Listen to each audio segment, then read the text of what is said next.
Lovely, lovely. Good. Okay, I'm going to switch up on you. There's a bit of background noise there. So good. Well, welcome everybody. And this is our sales mastery workshop, and it. Let me go. That window open as well.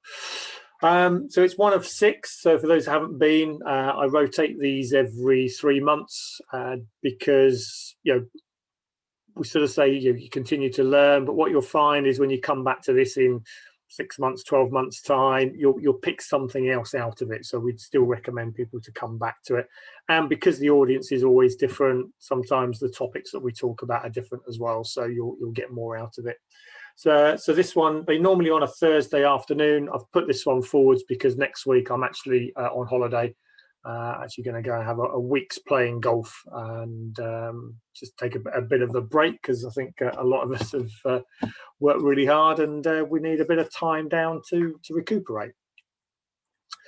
So what I want you to do first is grab the chat box and just write in there what you would like to get out of today. So I think most of you, none of us are full-time salespeople. We've sort of, sales is a part of what we do, so it's really good to have a think from your perspective, what is it that you'd like to get out of today's session. So if you can just drop something in the chat box as we go, and then we'll just have a quick recap of those, and I'll just try and make sure I tweak things as we go through to make sure that everyone gets what they want covered. So welcome, Stephen. Nice to see you.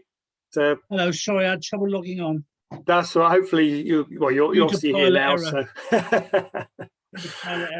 that's fine. But you're here now. So we're only just started. So all I'm saying is around sales. What's one thing you would like to sort of get out of today? So just grab your chat box and just pop something in. I'll put there something just so it should ping up on your screen then, so in case you're not sure where it is. So what's one thing, so one particular area you'd like to get out of sales, then what would it be? Where to talk to more people. Sorry, Stephen? To talk to more people. Talk to more people, okay. Yeah. So today, talking to the right person. To the right people. But today is really about sales. So I cover the marketing and finding the people in my marketing workshop. So that's about bringing leads in. So this is a little bit more focused on once I've got a lead, then how do I convert it? How do I turn that into an actual sale? So converting after a webinar, great. So that's I think that's a good one to think about. We generate sales from word of mouth at the moment, which is great, but looking ahead at different markets, best approach and conversion. Cool. So this is taking somebody who's potentially quite cold, but has shown an interest in your product. The marketing is about finding that lead and getting them interested in your product or service. This is about taking them to that next level. Turning leads into sales, getting repeat B2B sales. Yeah, this will apply to existing clients as well. We do a little bit more of that in the customer mastery workshop, where we're a bit more focused on referrals and things like that. But the principles will apply, doesn't matter who you're selling to, past customers and existing customers. And hints and tips with sales without being salesy. That's always a good one. I'll come a little bit around that. So when we come on to the belief section around our perception of what a salesperson actually is, because you'll see there's two real key parts to becoming successful at anything, but particularly within sales as well. Fabulous. Okay, well, if there are anything, I'll put the chat box there. So if you want anything specific, but please do say we've got a small group, so I'm quite happy for you to unmute yourself and just ask some questions we go through. But I'm pretty sure we're going to answer all of those great questions you've asked. So I think that the first thing around sales is to really understand where it fits. okay? Because too many people I've come across, and I've trained, been doing this for 15 years, and people get into their head that sales is one thing, and it's not. There's a multitude of aspects within getting more sales into our business. The first thing is around marketing, which is generating the leads. There's a particular skill set around that. We're predominantly going to be looking at conversion rate here. So our job is going to be looking at this one here. Okay, and then number of transactions and average transaction value. So this is all about repeat sales. Okay, this is about marketing up here. And obviously margins, this is really about there. This one down here, if I can get down there, is all about sort of KPIs and cost control. Okay, and we do that in our finance mastery workshop. So very much we are looking at this bit here. So we've got an inquiry that comes in. How do I convert that inquiry in the best possible way? And that's really what we're going to be looking at. So with that in mind, what we've got to be thinking, and I start all of my workshops with this, is if we want to have success at anything, these are our dreams and our goals, we've got to have the attitude, knowledge, and skills to achieve that, and we've got to do the right actions. So it doesn't matter what it is in life we're trying to be successful at, this formula must stack up. Who do I need to be? What do I need to do? And what I want to have? And for those that have been to this before, the number one for me is clarity around the goal. Doesn't matter what you're trying to do, if you know what your goals are, so if you know that I'm after this, then you know what you need to be and what you need to do. Too many people just go, right, I need to do sales, and they do. They're not, there's no clarity around the goal, and they're not working on their knowledge. Other people work on their knowledge and read loads and loads of books, but unless you actually put it into action and you try it and you're prepared to fail, that's one of the big things in sales and marketing. You're starting out, you'll fail more times than you succeed. As you do it more often, you should get better and better, and you learn more from your failures than you ever do from your successes. So when you do lose a sale, the first thing you should do is review, why did I lose that? Okay, because the learnings will be in every single sale that you don't get, but if you carry on doing what you've always done, you'll get what you've always got. So we've got to be thinking about these three things at all times. And the first one we've really got to think about is, what are your sales goals? Because if you've got clarity around what you want to achieve in sales, then I guarantee sales will become a lot easier. So what I want you to do is, again, in the chat box, is just write down, what would your sales goal be? So just as I sort of asked you that, what is your sales goal for the next month or the next year, the next quarter? Just think of a time frame and tell me what your sales goal is.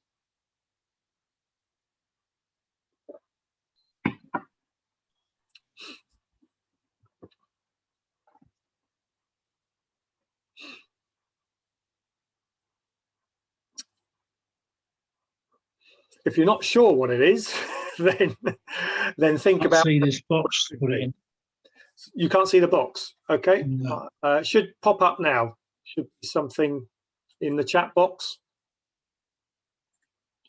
I'll send you a direct. Hello, I can see that. Okay, that's it. So if you just change that, I mean, you can keep it to me or you can change it to everybody. Okay, so for James, it's 2 new clients. Get all upcoming stock pre-ordered and sold within 3 weeks of arrival. Okay, cool. So that's quite short-term specific. Yeah, I like that. So I've given up on sales goals because we never achieve them. It's one of the big reasons why people don't set goals, is because of the fear of failure. If I set a goal and I fail, then I'm going to feel bad. So I'll come on to that as we go through. 3,000 a month, okay. And a repeat business, 1 new OEM customer that would grow into a large account. Fabulous. Okay, so that's nice and clear there.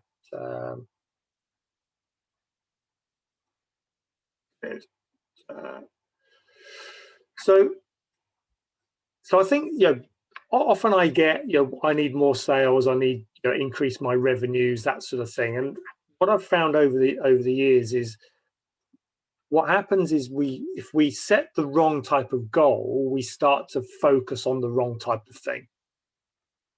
And within sales, it's very easy. If I give you a little example here of,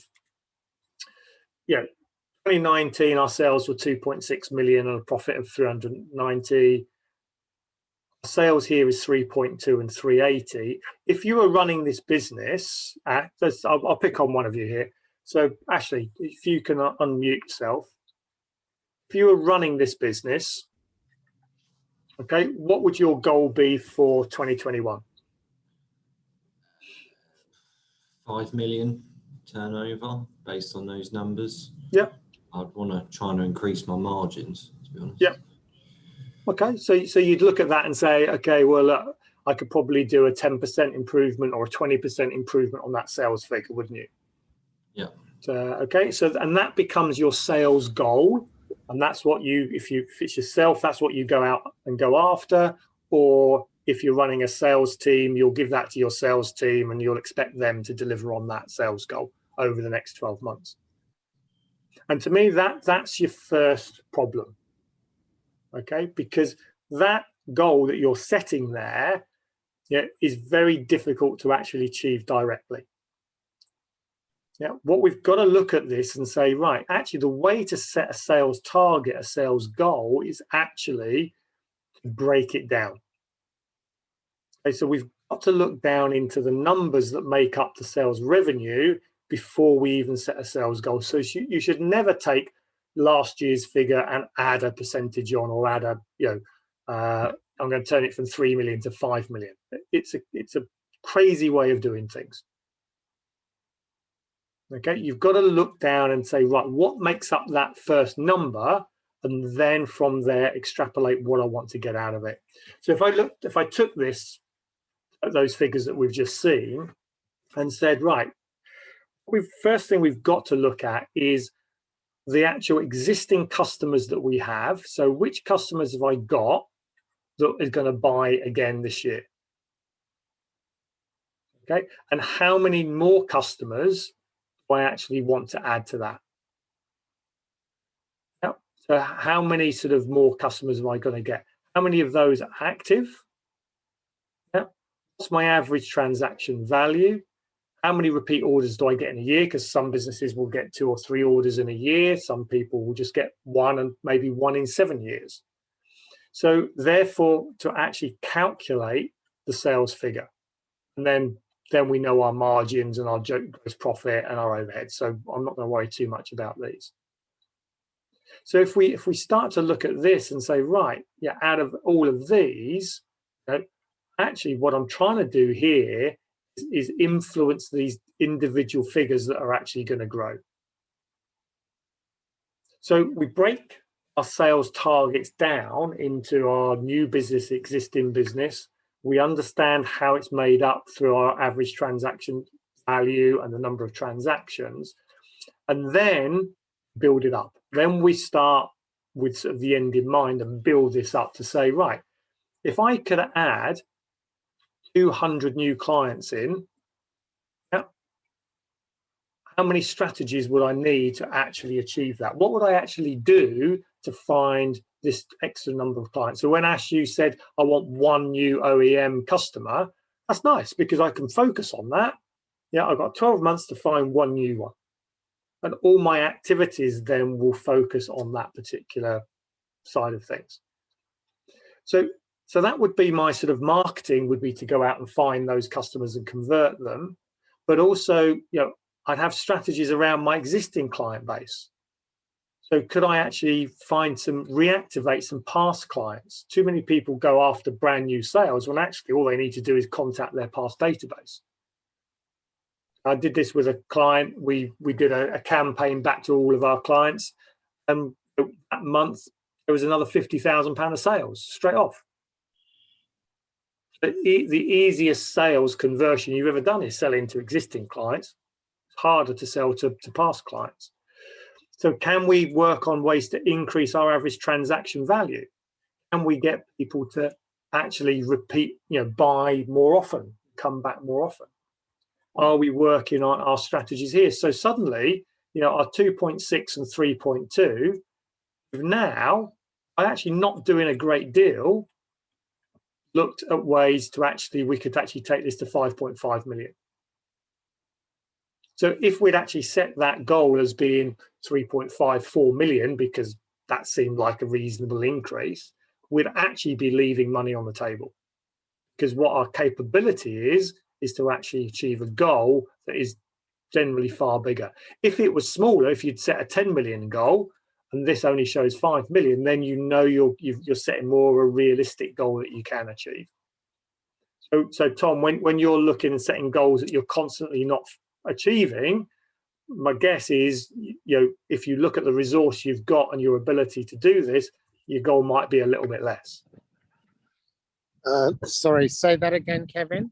So if you're setting sales goals that you're continually not achieving, by breaking it down this way, you should be able to see, come up with a more realistic and a more achievable goal. I mean, we did do that, Kevin, but there seem to be so many variables. You just need one client to say yes, and that adds 100,000 or 50,000, let's say, if it's a good client. Yep. You need one to say, "Oh, we're cancelling this," and that loses it the other way. So there just seemed to be so much scope for variability. I see the science behind it. I can't argue with what you've said. It never seemed to happen that way with us. Yeah, I mean, look, the big thing with business and sales as a part of that is it is a game.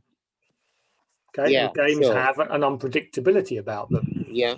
All we can do is play the game to the best of our ability and learn from our mistakes and learn from our successes. Yeah, agreed. Okay, so we're looking at this and saying, right, what can we do? What are we in control of? Because a lot of the stuff is we're not actually in control of. And this will come back to when we look at the B side of things, our beliefs around what we can and what we can't do. But the first thing is, is to set realistic goals that we can actually work on. So what we've got to do is actually start to understand our numbers within our business far more than we probably are doing at the moment.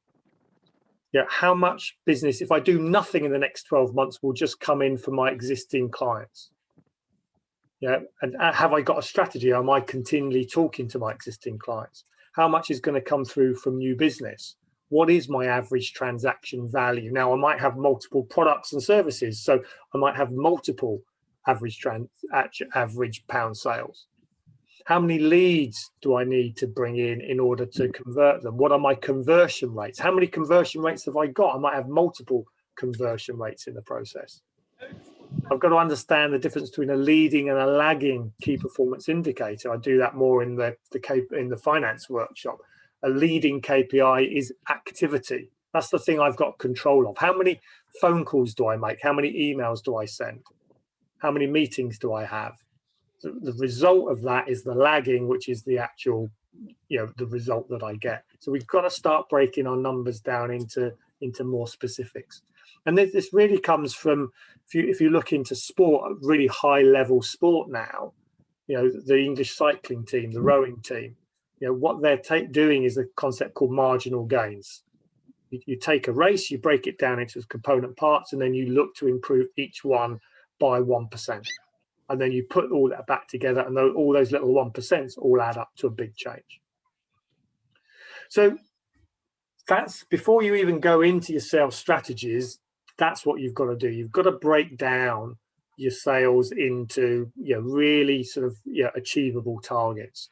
And then you've got to make sure that you have the concept that everyone's come across is the SMART: specific, measurable, achievable, realistic, within a time frame. But this in itself isn't enough. because it's quite logical. You know, for those logically minded people, it works really well. But for those that are a bit more creative and a bit more emotional in their thinking, it's not always great. I know, Tom, we had some good discussions on this many years ago. So I add in these two, that goals should be inspiring and emotional. Okay, so they've got to get you excited about it. You know, if you set a goal that you is a bit dull and a bit boring, or is so out there that you've got no emotional connection to it, then it's not going to help you. It's not going to move you forwards. So my concept is you smartify your goals. Okay, if you remember the old ad from when, so if you were my age, Megan, you won't probably remember this, but it's sort of the Smartie tubes. They used to shake them and say, "Smarties have the answer." Okay, so you're really thinking about, yeah, are my sales goals, are they specific enough? Can I measure them? Can I achieve them, you know, in the time frame that I've got? And do they mean something to me? Okay, so that's really the first thing, is real clarity of what your sales is, break it down into its component parts, and then what we can do is look at ways to actually improve them. So any questions on that? Does that has anybody gone to that level of detail in their sales? James, I mean, you're into a sort of professional services sales. Do you look at your sales at that level? Yeah, I mean, because I mean, I don't know if it's luck or not, but I guess there isn't that many clients. You know, it's not like a shop where you're selling like lots of various things to hundreds of people. You know, kind of talking about sort of 5 to 10 clients a year. So it's relatively easy to try and do some of that. The harder thing is getting them, but yeah, no, it's not too complex to do that, really. Yeah. I mean, if you've got a simple business, then it should be relatively easy. You know, the bigger your business is, the more complicated it is. But when I'm working with big businesses with multiple sales teams, that same process is still needed, and actually more so when you've got a team to motivate. When it's you've got to get off your backside, because if you don't sell, you don't feed yourself. So there's an automatic motivation where you've got a sales team who are not always sort of 100% commission based. Well, if they achieve or not, it doesn't really matter. As long as they do enough, it's generally okay. But by getting this clarity of visualization with their goals, it can really help sort of drive them to achieve more. So once we've got clarity around our goal, then we've got to sort of work on our beliefs. What do we believe about sales? Because I think for most of us, we're not pure salespeople. We didn't necessarily get into what we do because we love sales. And I know people that have spent their life dedicated to sales. They've sold all sorts of things. But for the majority of people, it's something we do as well as sort of the day job, as it were. And we all have beliefs around sales. I think one of the comments was, I don't want to be seen as that pushy salesperson. Okay, now that is what I would call a negative belief around sales, that in our head, sales is about being pushy, and I don't want to be one of those people. So if we've got these sort of negative beliefs, then they're generally because of past experiences. So if I said to you, name me the sort of a really great salesperson. Yeah, I guarantee your kids, if you've got kids, or if you were a kid, you were a very good salesperson. Has anybody got young kids sort of this sort of age? Megan, you're far too young. Ash, how old are your kids? 8 and 6. 8 and 6. Okay, are they good salespeople? They get me to do stuff for employees. Yeah. And if they want something, are they pretty good at getting it? Yes, they are. Yeah. See, sales itself, is we're genetically set up to sell. Yeah, we're given all the tools that we need to be great salespeople from a very early age. because the key to it is, is actually empathy, and actually knowing what buttons to push in order to get what you want. And young kids are generally very good at that. I think it's more persistence with my children. Actually. And what would be one key thing to salespeople? Persistence and resilience. If you tell them no once, what do they then do? Keep going. Keep going until you say yes.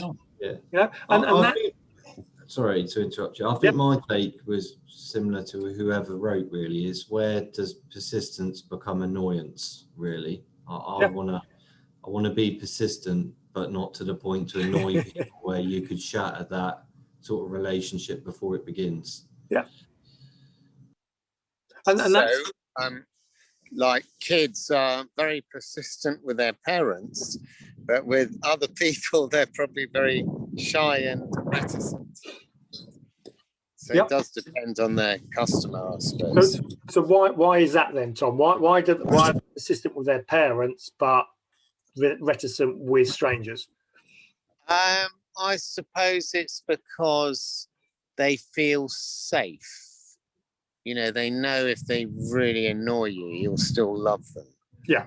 So whereas with a stranger, they want to put on an image of being good or whatever.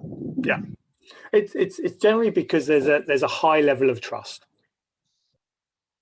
Okay, so your kids have a high level of trust with you, and also kids are actually quite empathetic. Their radar of knowing when they've pushed you too far is actually quite good. They know when to back down and when to sort of turn it up a little bit. Yeah. Okay, so these are just inbuilt human traits. We are very, very, if we allow ourselves, and often we're too busy, we're so busy doing 101 things that we don't rely on our gut feeling. Your gut is your intuition. Your gut is generally right in most situations. And in sales, your gut is generally right 99% of the time. If you feel that you're being pushy, then guess what? You're probably being pushy. But I would say for non-salesy type people are far too not pushy. They don't push enough. They give up too soon because there's something else to do. I'll go and do this. Whereas if your sales was your only thing to do, then you would be far more pushy. You would be far more communicative with your clients, potential clients. So one of the key things to this is understand that, look, we've got the natural skills to do what we need to do for sales. You don't need any more natural skills. You were born with the natural skills to be great salespeople. What you need, though, is the confidence. Okay, the confidence to actually do what you can do. And that really comes from this concept of what we call the 4 stages of learning. Is we all start on this journey being unconsciously incompetent. You don't know what you don't know. So when you start out on, before you've even sold anything. So when I came into Action Coach, my background is accountancy. I'd never sold anything to anybody. And so I was unconsciously incompetent around sales. It hadn't even registered in my brain that I needed to sell stuff. And I remember joining Action Coach saying, I want to be a coach. I want to help people, but I don't want to do that sales stuff. That's not for me. I don't do sales. I said, that's fine. You can do that, but you'll probably last about 3 months. So you've got to learn how to sell. You've got to learn how to do this. And I think that's sometimes a great thing is if you've never done it, and you've got to do it, then you're very open to actually learning ways to actually achieve that. So you go from this unconscious incompetent into a conscious incompetent. Okay, so Megan, if you're consciously incompetent at something, how do you feel? So you're no good at it. Not very confident, and sort of that fear of failure, but kind of let you know it's going to happen. So there's generally a fear. There's an element of being uncomfortable with this. Okay, now when you have that feeling, you've got two choices. What are those two choices? Get over it or give up. Get over it or give up.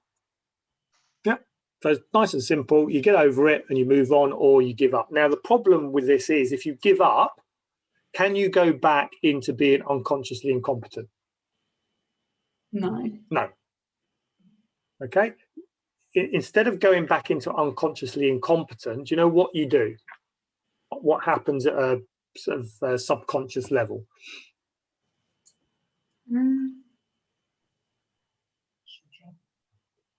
Probably do know if you say it. I can't think. So what happens with people is they go what we call below the line. So they go into blame, excuses, and denial. Yeah. I can't do this. Yeah, I know I can't do this. But rather than move forwards, it's easier to blame somebody else, make excuses, or just deny that I ever wanted to do it in the first place. Yeah.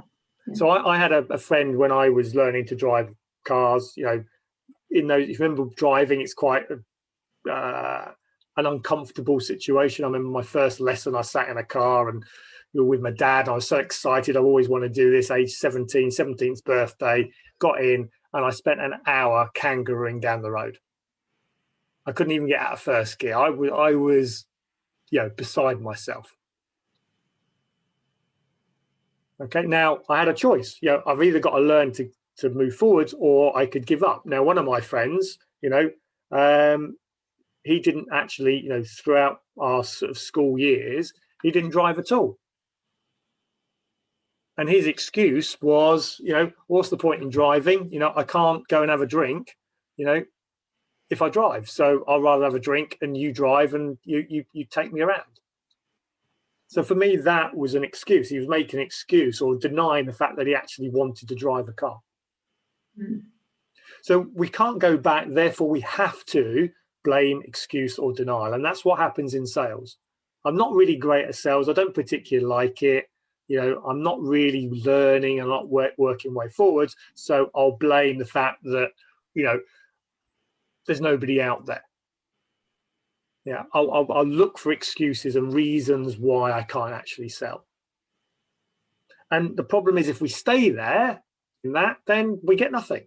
You're never going to pass your driving test if you actually stay in that box.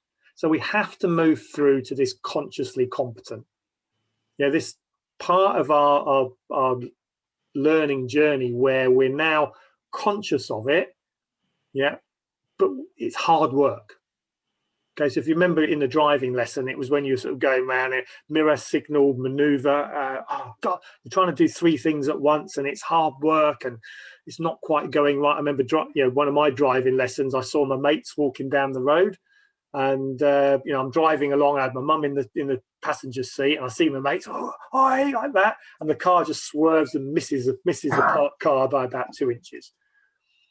Yeah, so it's hard work. It takes a lot of effort at this stage. So you're learning in that process. Now, if that stage here is a long period, so imagine you're taking lessons and you're learning for a very, very long period.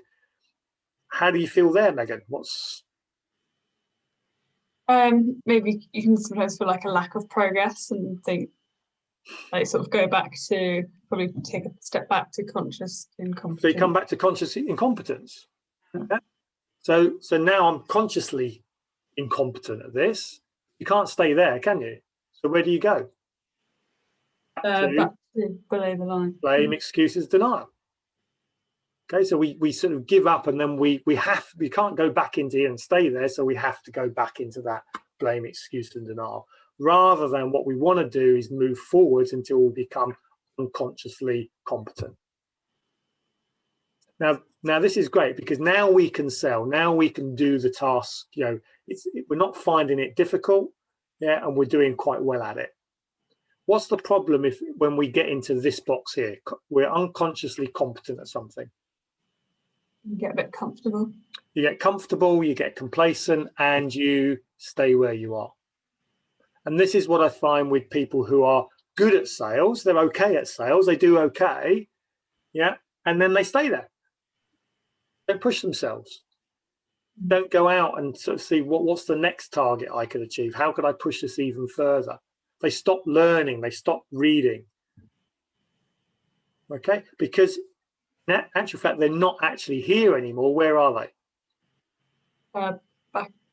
Here, they're unconsciously incompetent at the next level of sales. Yeah. And this is what I find within business, in many walks of life, and in sport. You know, you get people that come around here and then they get stuck in one of these boxes. The whole purpose of life, in my book, is you continue around it. This is the enjoyment is to go round and not stop, keep going. You know, sorry, Tom. Yeah, I find that's. Can you hear me? Okay. Yeah. Sorry, I'm on a phone. Yeah. So, and can you see me? Okay. Yes, we can see you with your Arab towel on. Oh yeah, I forgot my sun hat, so I had to improvise. My apologies. Yeah, I was going to say that I think, you know, I've just recognized that's probably what's happened to me. I'm stuck in unconscious competence without, you know, I always do try and improve my sales, and, you know, otherwise I wouldn't be on this course, this session.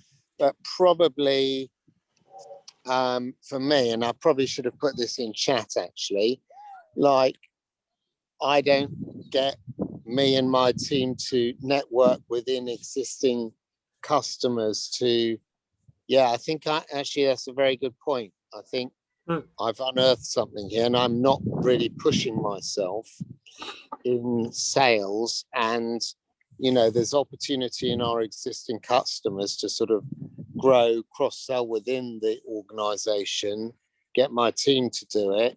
And I've kind of abdicated. Although I say I want to do it, I recognize that I'm actually not, for whatever reason, not making it happen. Yeah.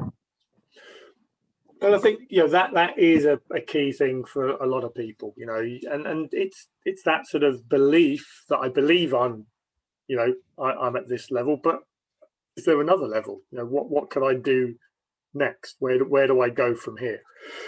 And it really is, you know, that whole factor of, you know, if you want to be in sales, you know, and you know, I think that's the big problem for a lot of business people is we don't see sales as the thing that we're in. But yeah, if you run a business, you know, you are in sales. You know, I've got clients at the moment that we're recruiting heavily, but we can't find good people.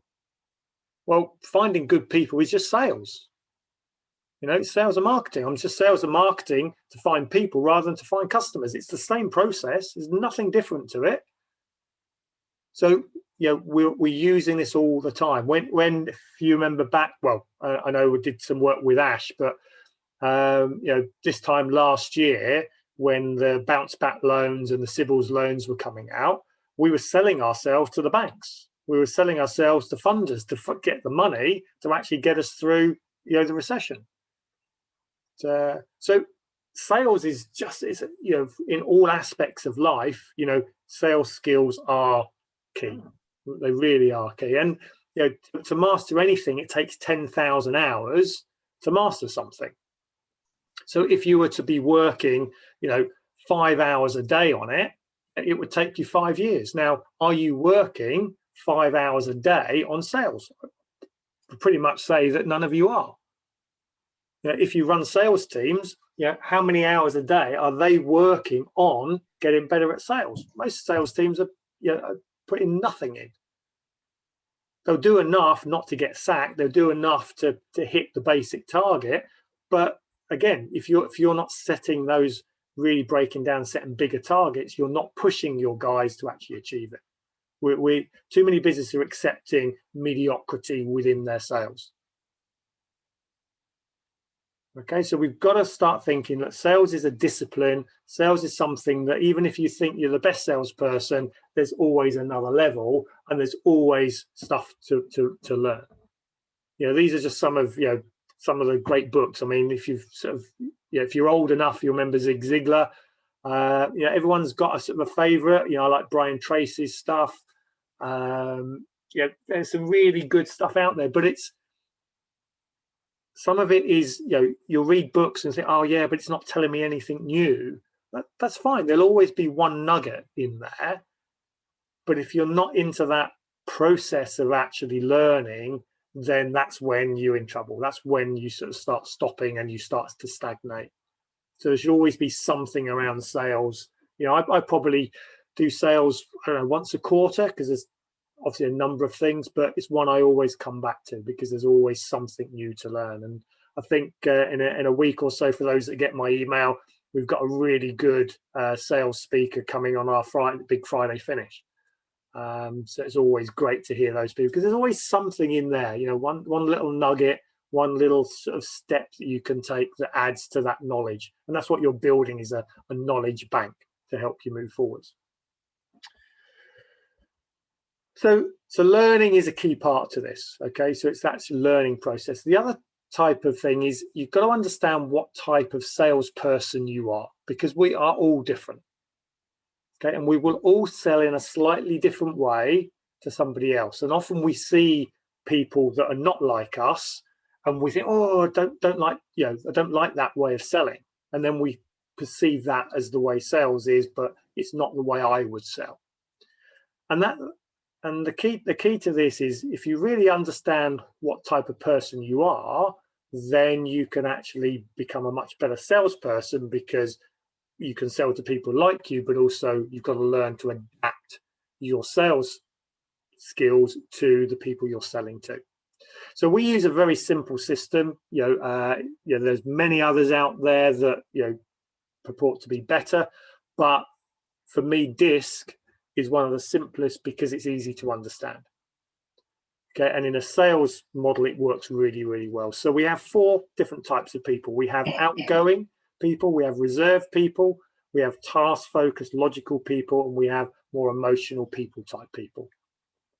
So our Ds are our task-focused, outgoing people. We call these dominant drivers. Okay, so call them high Ds. Our outgoing people are more I, they're more influencers. Our S's are our stable, steady supporters, and our C are our task-driven, reserved, cautious, calculating people. Okay, and another way to think about it is, these are our powerful people, these are popular, peaceful, and perfect. There's many ways to look at this. So what I want you to do is just on your notepad, just write down what profile you think you are. Okay, we can do tests. So if you've been a client, or a client, we do the profiles. You get a 29-page report that goes into a lot of detail around it. We use it a lot for communication, building teams, recruitment. It's a very multifaceted profiling system we use. But you can pretty much guess, from this where you would fit, so in which box. So just write down which letter you are. It's more for yourself. And then you've got to start thinking that whatever profile you are, you will be best at selling to people like you.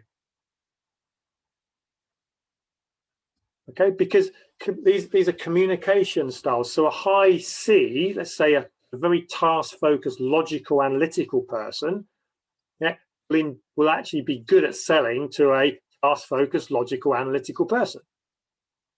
But if I'm trying to sell to so if I'm down here, if I'm in this box here, okay, so if I'm down here and I'm trying to sell to this type of person, I've got problems, because I communicate in a particular style, in a particular way, and this person is a complete opposite communication profile to me. Likewise, if I'm a high I selling to a high C, I'm going to have problems. High Ds will have problems to high S's and vice versa. These have some success with high Is, will also have a challenge, because these are very task-focused people and these are very people-focused people. And Ds will have a problem with Cs, is because Ds want to go quickly and Cs want to go slow. So what happens here is, if you just do what you've always done, you're great when you come across somebody who's like you. You'll fall flat on your face if you try and sell to somebody who's not like you. So one of the key things to learning, and go back to your kids and this empathy side of things, C's have more empathy with C's. They have less empathy with I's, because they're looking at the world in a different way than the person they're trying to sell to. So if you want to become a great salesperson, what you've got to become is a very adaptable ISC. So if you're a high C, you've got to go become and learn how to become more outgoing and people focused. Now, you can do that. You weren't born this way. These are just behavioral styles that you've learned over the years because they suit you in most situations. In sales, if you're selling to different people, you've got to change your style. The first thing is you've got to understand who you are and what your strengths are, and then have that ability to learn and adapt. So if we look at this, and if you don't do this, what happens is you end up being that sort of, wrong type of salesperson. So what I'm going to go through the different types of salespeople now. I want you to tell me which profile you think these types of people would fall into if they don't do this properly. So if we look at the order taker, who sits there waiting for somebody to ask if they can buy. So what sort of profile would that be? So Steve, what would you say would the order taker profile be? So very passive, helpful when they're asked, but will sit there waiting to be asked. He's not able to sell the desire. He's just taking the order. He's not really asking the question and taking a decision for the customer. Yep. Give him the choice. Which profile would they be? D, I, S, or C? He's not dominant, is he? No. And I'm sorry, I didn't quite understand. D, I guess, is the dominant one, and so C is. So C is a task-focused reserve person. So this is a detailed analytical type of person. Yeah. S is a steady supporter. Okay, so people-focused but more reserved. I is an influencer, outgoing but people-focused. And the other one is an I. Is it an I? Please. So we're looking here. He'd be a C, wouldn't he? Really. The order taker generally would be the S. Okay, very helpful, very supportive if you ask, but I'm not going to be proactive. I'm going to sit there waiting. Right. A little bit shy, not outgoing. So imagine going into a retail store, and you're sort of trying to find, the assistant. Yeah, if you're trying to find the assistant, it's generally going to be a quiet S. When you speak to them, he's a guy that does not. He's a guy that does not really want to work, does he? You could put it like that. Would appear not to want to work. Yeah. Often they're very good. He's just an order taker. He's just gone in there. He wants what we used to call in the motor trade a false Sicilian. Putting your hands up. The customer puts his hands up and buys, because he always really wanted to buy before you came there. Yeah. You haven't set the desire, have you? Exactly. Yeah, they're great if you've got lots of leads coming in and lots of people that just need their orders taken. They're great. Yeah. As soon as those people I find it's always better to listen to the customer to see what he needs. He might not realise what he needs. Yeah. You've got to sell him the service that you believe is going to give him the most satisfaction, the most use. Yep. It's really, I find sales it's like being on a tightrope, and you've got to stick on that tightrope, because if you've got to try and keep it on the tightrope, and it's got to be to benefit both sides. And you can't benefit the salesman all the time, because the customer gets upset. Yep. Can't be the customer's side all the time, otherwise the business will not survive. Yeah. And what does a tightrope need to work properly? Honesty, integrity. Now, what does a tightrope need? An actual physical tightrope need to work? No, I don't understand what you mean. Support at both ends, Kevin. Pardon? Support at both ends. Support at both ends, and I've got, imagine this is a tightrope. Yeah. Yeah. What does it need? To be tight. To be tight, it needs tension. Yes. Okay, so, Well, that's why I gathered it's got the tightrope, because that's why it called it the tightrope. yeah. So it needs tension. So there needs to be tension between the buyer and the seller. Otherwise, it doesn't work. Too much tension, what happens?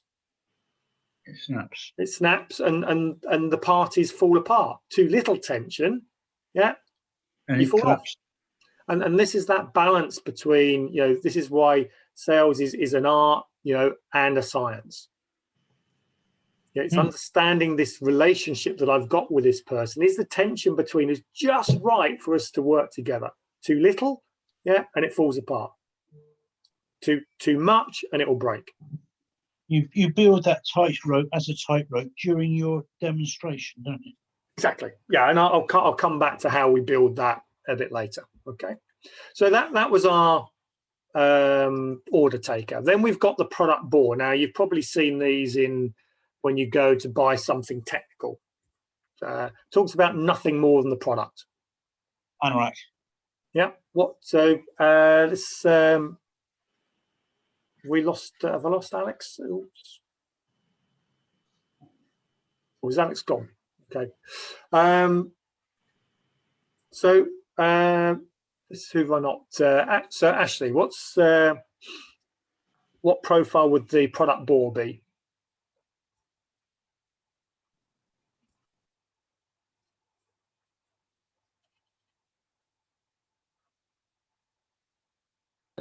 Well, he would be your D, I would say. Is he The D? I think on your thing is that where's your quadrant? Oh, yeah. I mean, task is just product. That's probably It'd be definitely over here. Yeah, I don't know about reserved. Yeah, I'll probably go D, to be fair. Okay. I'll probably say that's me. I'll just bore people to death about the technicalities. The product board is generally the C.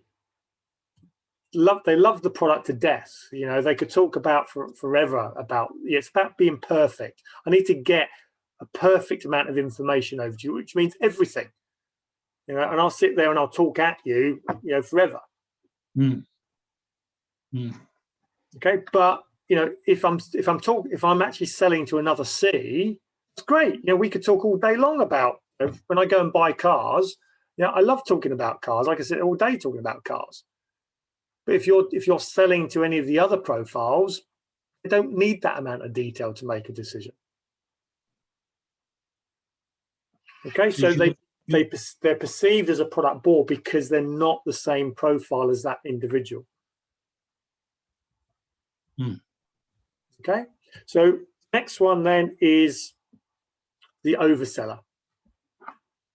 Okay, so the overseller promises the world just to get a sale. Everything's going to be fantastic. You buy this, your life's going to change. It's going to be absolutely fantastic.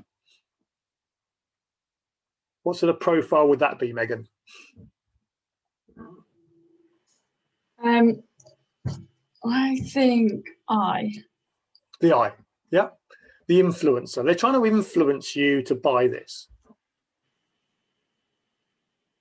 Yeah, okay, now like really trying to impress you and yeah. How much detail will they give you? How much of the specifications around it will they give you? Hardly anything. Hardly anything. So if I was a high C and I saw somebody like that, I'd think they're trying to oversell me. It can't be that good. Yeah. Okay, so I'm going to be put off in that sales process. Yeah, and they don't want like an out negativity either. They're quite everything has to be. And then I've got the pushy seller. This is the person that beats you into a sale. That is relentless. This is the dominant, is it? That's going to be the dominant. That's the high D. Yeah. Okay. Now, would you not agree that what you've got to try to be is a bit of each? You're exactly right, Stephen. So what we want to be is the fifth type of salesperson, which is the problem solver. Okay, now the problem solver is about them, not about you. It doesn't matter what profile you are naturally. What you've got to do is communicate with that person in their style, yeah, and solve their problem the way they want it solved. So if they're a detail person, what do you need to be? Detail. You've got to give them the detail. If they're a dominant driver who just wants to get on with it, what have you got to be? Not be dominant. Very quick. Get to the facts. Yeah. If they're an influencer, basically, eyes are the easiest people to sell to, because what have you got to do? Make sure that all you've got to make sure with a high eye that they.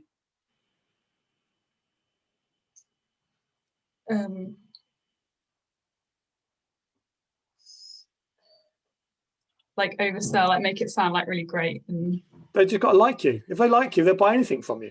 Yeah. They are, you know, if you're selling to a high eye and they like you, yeah, it doesn't matter what you've got, whether it's any good or not, they'll just buy it because they don't want to upset you. You know? Yeah. It gets to that level. But that you can get over that, you see, by setting the scene to start with, couldn't you? Exactly that, Steve. Yeah, and as I say, I'll show you how we do that as we go. But the big thing is to understand the type of profile you are, yeah, and understand that you selling in your style, just because you like to be sold to that way, does not mean that your customer likes to be sold in the same way. And that's one of the biggest flaws I find with sales teams is they go out there, they sell as they like to buy, and they're generally selling to a marketplace that isn't like them, and that's where they fail. If you would like, you know, with your industry, Ash, because it's a very technical one, you generally do okay because you've got technically minded salespeople talking to technically minded buyers, and that works generally quite well. But it doesn't always work well, because often you then try and sell to the business owner who might be a more D or a more I, and then you might have problems at that stage. So one of the key things is to understand, A, what type of industry am I selling into?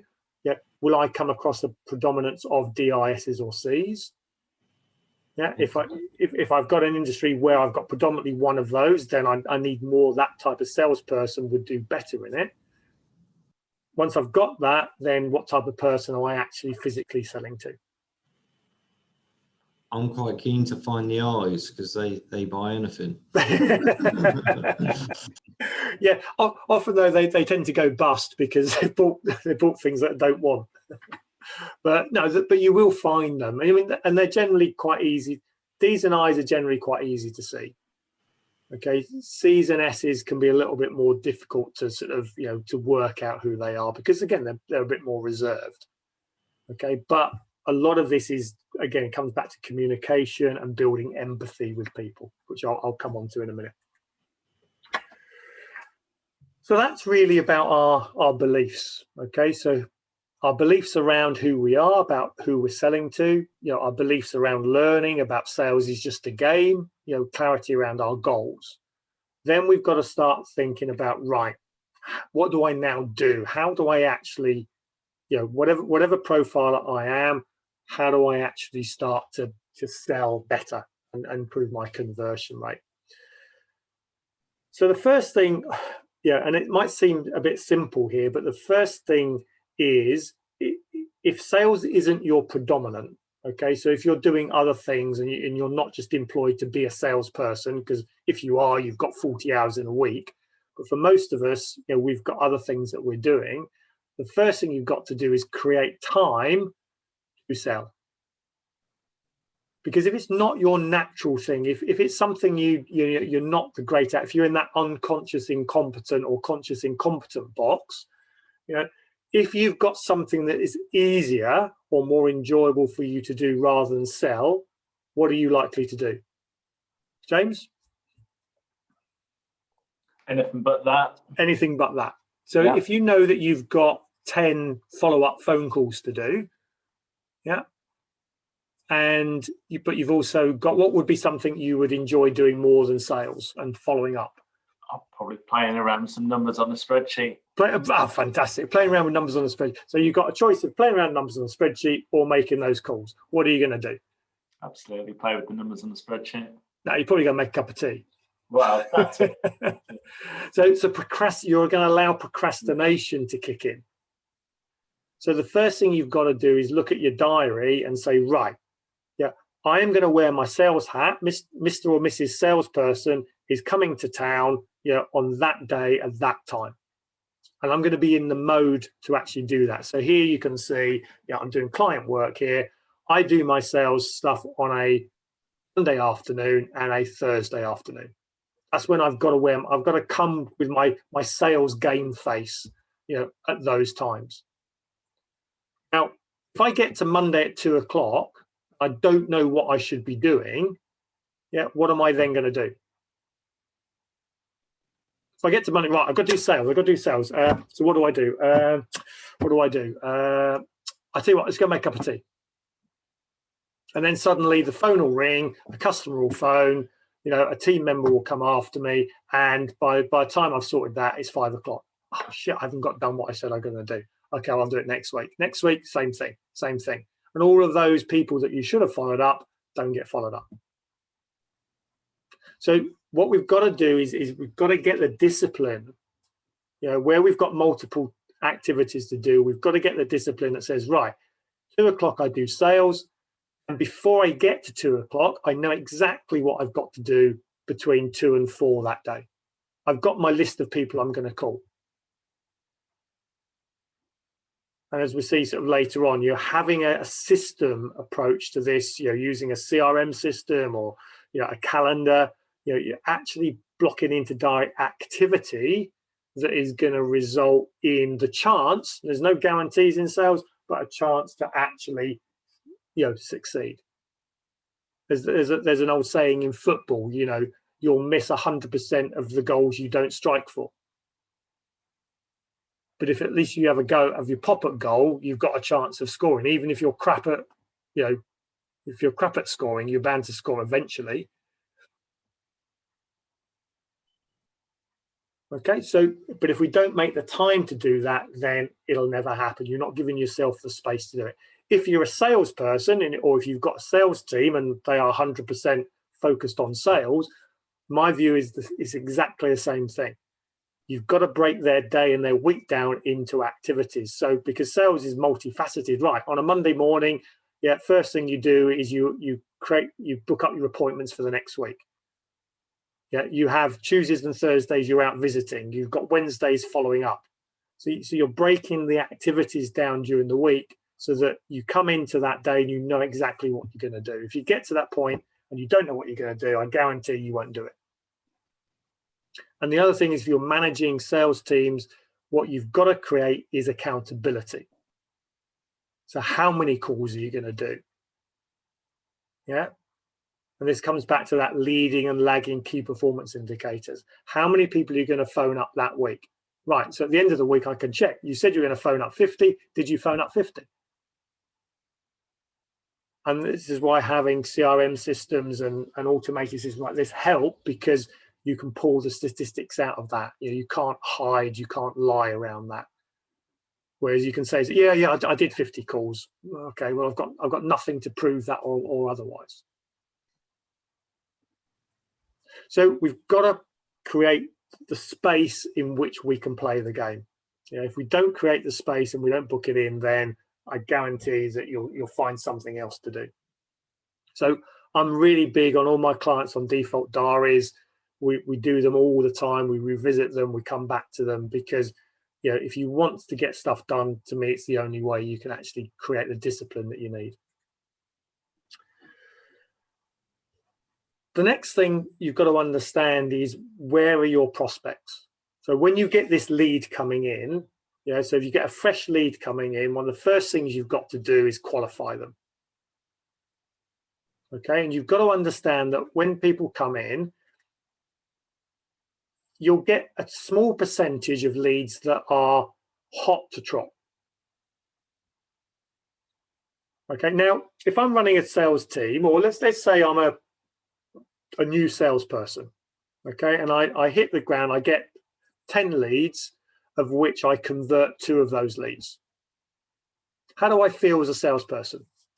my first week at work, and I've converted 2 of the 10 leads I was given.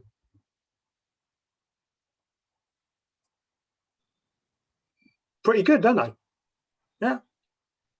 Yeah. Okay. If the average in the industry is, you know, 1%, and I've converted 20%, yeah, excuse my French, but I'm the dog's bollocks. I know what I'm doing. Yeah, I'm awesome. I'm the best salesperson this company's ever had. What's the reality? Complete opposite. I'm just lucky. You know, I've just Probably right not place, done you a favour. right place, right time. Yeah. So the problem with that is when we get, you know, for a lot of salespeople, when they get that early win, that can actually dictate their performance after that. Because they think, actually, all you need to do is turn up, yeah, open the door, yeah, say hello, and they buy. This is easy. Yeah, and then they wonder why the next 3 months, the next 6 months, yeah, end up equally unlucky, where 99% of the people tell them to piss off. The reality of all sales and marketing is always a standard deviation, you know, a nominal normal distribution, that a percentage might be interested, a very small percentage will buy straight away, and there'll be a percentage that are not quite ready yet, and then be another small percentage that will tell you to piss off. Now, if we get a lot of these, and our beliefs will be, well, you phone people up, they're not there, they're not interested, and that can stop us in our tracks. Just got to accept that some will, some won't. So what next? Our job is to move people from here to here. This is sales. I mean, there's an element of this within marketing, okay, but you know, when we're actually out there selling as well, we're moving people probably towards this level, towards this ready to buy. So this is what we call the nurturing of that sales funnel. I might have got you a little bit too early in the sales process, and we need to work, yeah, until I get you to that stage. So every person that we come across, yeah, we've got to assess where they are on this process. Okay, and we've got to look at them and say, right, well, you might be here. So is my job, if I've got somebody here, is my job for this person to sell to them?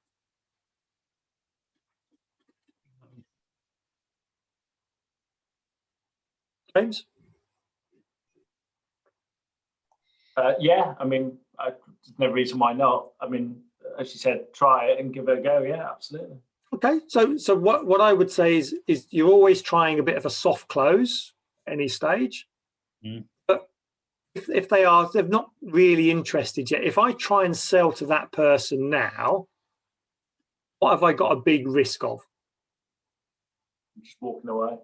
Pissing them off. Okay, this is where you become the pushy sale. The pushy salesman is purely because I'm taking you from where you are to where I want you to go, without understanding where you are in the process. The job as a salesperson is only to take you to the next step. And then from there, where do I want to take you? To the next step. Then to the next step. Then to the next step. Process. How many steps in your process is down to you and your process. Now, if I find somebody that's hot to trot, how quickly can I go through that process? Fast. Pretty quickly. Too quickly. Sometimes, Steve, you're right, too quickly. Okay, and this was one of my big learning lessons, is I'd get somebody who says, oh, I'm really interested in business coaching. And I go, oh, fantastic, great. Well, let's sign you up now. Oh, no, I need some more information. Oh, shit. You need to set the desire. Yeah. You said you were here, but actually you're here, back here. They conned you. I didn't con me. I conned myself. I had that sort of, oh great, I've got. They didn't mean here. to come. I've got a great one here. I can convert these really easily. Oh no, I can't because I didn't go through my process. Okay, so this is where you've then got to sort of say, look, there is a generally for every business there is a process in which the person goes from being cold to being hot and ready to buy. Okay, and one of the best sort of books and people that talked about this was a guy called Tom Hopkins, and he wrote this book based in the 80s, 90s called Sell It Today, Sell It Now. It's I don't know, you've read it, have you, Steve? I remember it well. Yeah. It's a hard read. It's a big book. It's really small writing. There's a lot of information in it. But I've read, of all the sales books I've ever read, and I continue to read, to me, this book nails the sales process. Okay, it really is the best way to see sales. And once you boil all of his sort of great stuff in there, it boils down to 4 steps. So this process of going from here to here is actually 4 steps. Okay, first step is I have to build a level of trust with these people where we can communicate openly.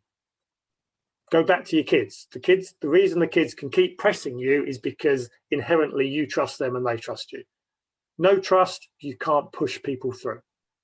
No trust, people aren't going to buy from you. Now, if I'm going to buy a Mars bar from a corner shop, how much trust do I need in that corner shop? No, you need to trust the Mars bar.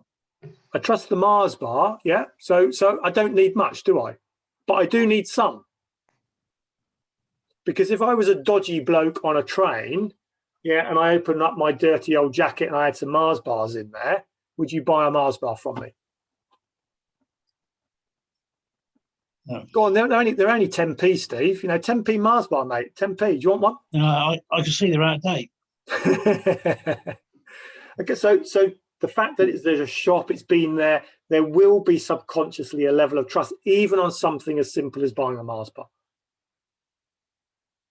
Okay, so we've got to look at our process and say, am I building enough trust at this level that's commensurate with the product and service I'm selling? Because if I don't have that, forget it. You're never going to sell anything to anybody. Then there must be a need. Okay, we must know what the need is, but actually it's not so much about do we know the need, it's do they know the need. Because a lot of people are buying stuff from you that they've never bought this before. They don't know the sales process. They've got no idea. They've not done it. Buying a Mars bar, I've bought loads and loads of Mars bars. That's easy. But if I'm buying something complicated, like from you, Ash, something that's it's very detailed, quite expensive, there's going to be a far more need identification process. I'd say value for money, Kevin, not expensive. Right, exactly. And that's where we then come on to, right, once we both know what the need is, then I can then help you. I can now show you how to buy. I can show you my true value from this. If I go to here too quickly, no trust and no need, that's where I'm going to get the objections. Okay, that's where I'll get the, let me think about that. We just need to check because we haven't done enough at the front end in order to make the sale. And then the 4th step is then I need to hurry. Then I need to push because a lot of people do procrastinate, but I've got to push it enough based on the level of trust I've built at that stage. Because I don't know if you've ever, if you use tradespeople at home and you get somebody to come and do a quote. Yeah. What do you feel about the company that comes in, does a quote and then doesn't follow up? Not professional. Not professional. I don't trust you. You built this trust because you came out really quickly. Yeah. If that's the way you're going to deal with a sale, what are you going to be like when there's a problem? So by not hurrying, by not following up, you are actually doing the client a disservice. And actually what you want, you know, what you actually want from a client who's not going to buy from you is what?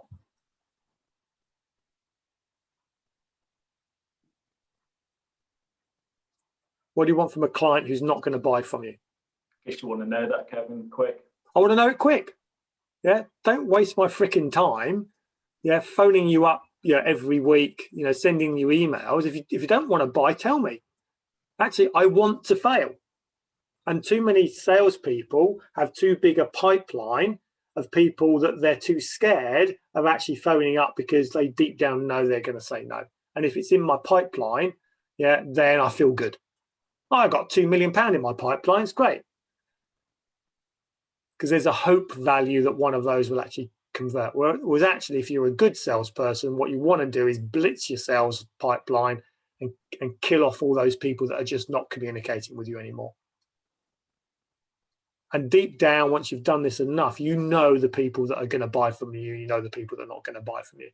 There's some that you keep in contact over a period of time because you know it's not quite right now, but they will come back in the future.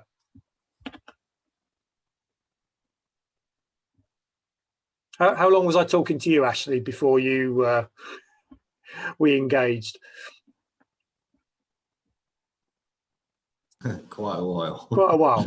Okay, so think yourself very lucky that I didn't put you on the strike off list. So there's something there that is worth, certain people are worth continuing with. Other people you just got to sort of say, look, actually, you'll come back to me as and when. Don't not keep in contact. You should keep sending emails and you wait until they sort of deselect themselves. But too many people give up far too soon. So the way that he broke this down was these 4 stages get broken down into more key areas. I don't have enough time really to go into them all now, but the big part of trust is this sort of commonality, credibility, competency. So in your marketing, because it starts really with marketing, but through your website, through the way you pick up the phone, through the way that, if it's a personal interaction, through networking, whatever it is, you've got to make sure that you've got this credibility, competency coming through. For those that were early on, Tom said, Kevin, you're not wearing a tie anymore. So for the first 10 years, well, probably more than that, 10 years, every time I was out with clients or, in front of, networking, I wore a tie. Because for me, most of the coaches that I was working with weren't wearing ties. So it stood me out from the rest of people. Okay, so there's certain things that you're bringing in that are actually, people will judge you whether you like it or not, from a number of things. So you've got to look at those and make sure that you hit every single nail properly. And some of this does come down to the car you drive. If you turn, Ash, if you go to off to McLaren, and you turn up in a crappy old banger, and you're trying to sell a £2 million contract, they're going to judge you.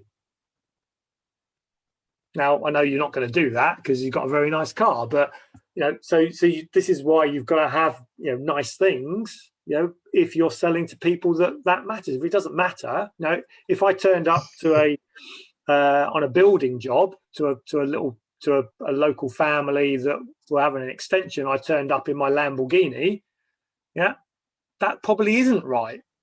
The propriety is not right. It's not proper for what I'm trying to do.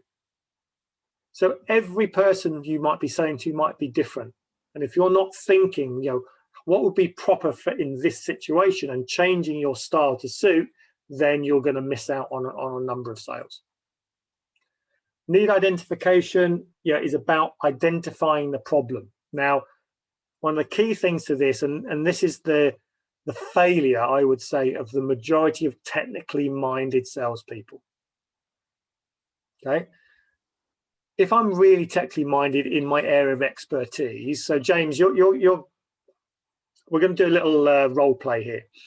Okay. And I'm going to be technically in the medical world. So I am the world's best shoulder specialist. Okay, Right. I've got certificates all over the wall. I am the best. I can diagnose somebody from 100 paces and get it right 99.99% of the time. Okay, you've been referred to me. Okay, you come into my surgery, yeah, and I say, James, what's wrong? Okay, Got a bad shoulder. You got a bad shoulder. Fantastic, James. Look, you don't need to sit down, mate. I can see now exactly what's wrong. Take 3 of these 3 times a day for the next 3 weeks and you'll be fine.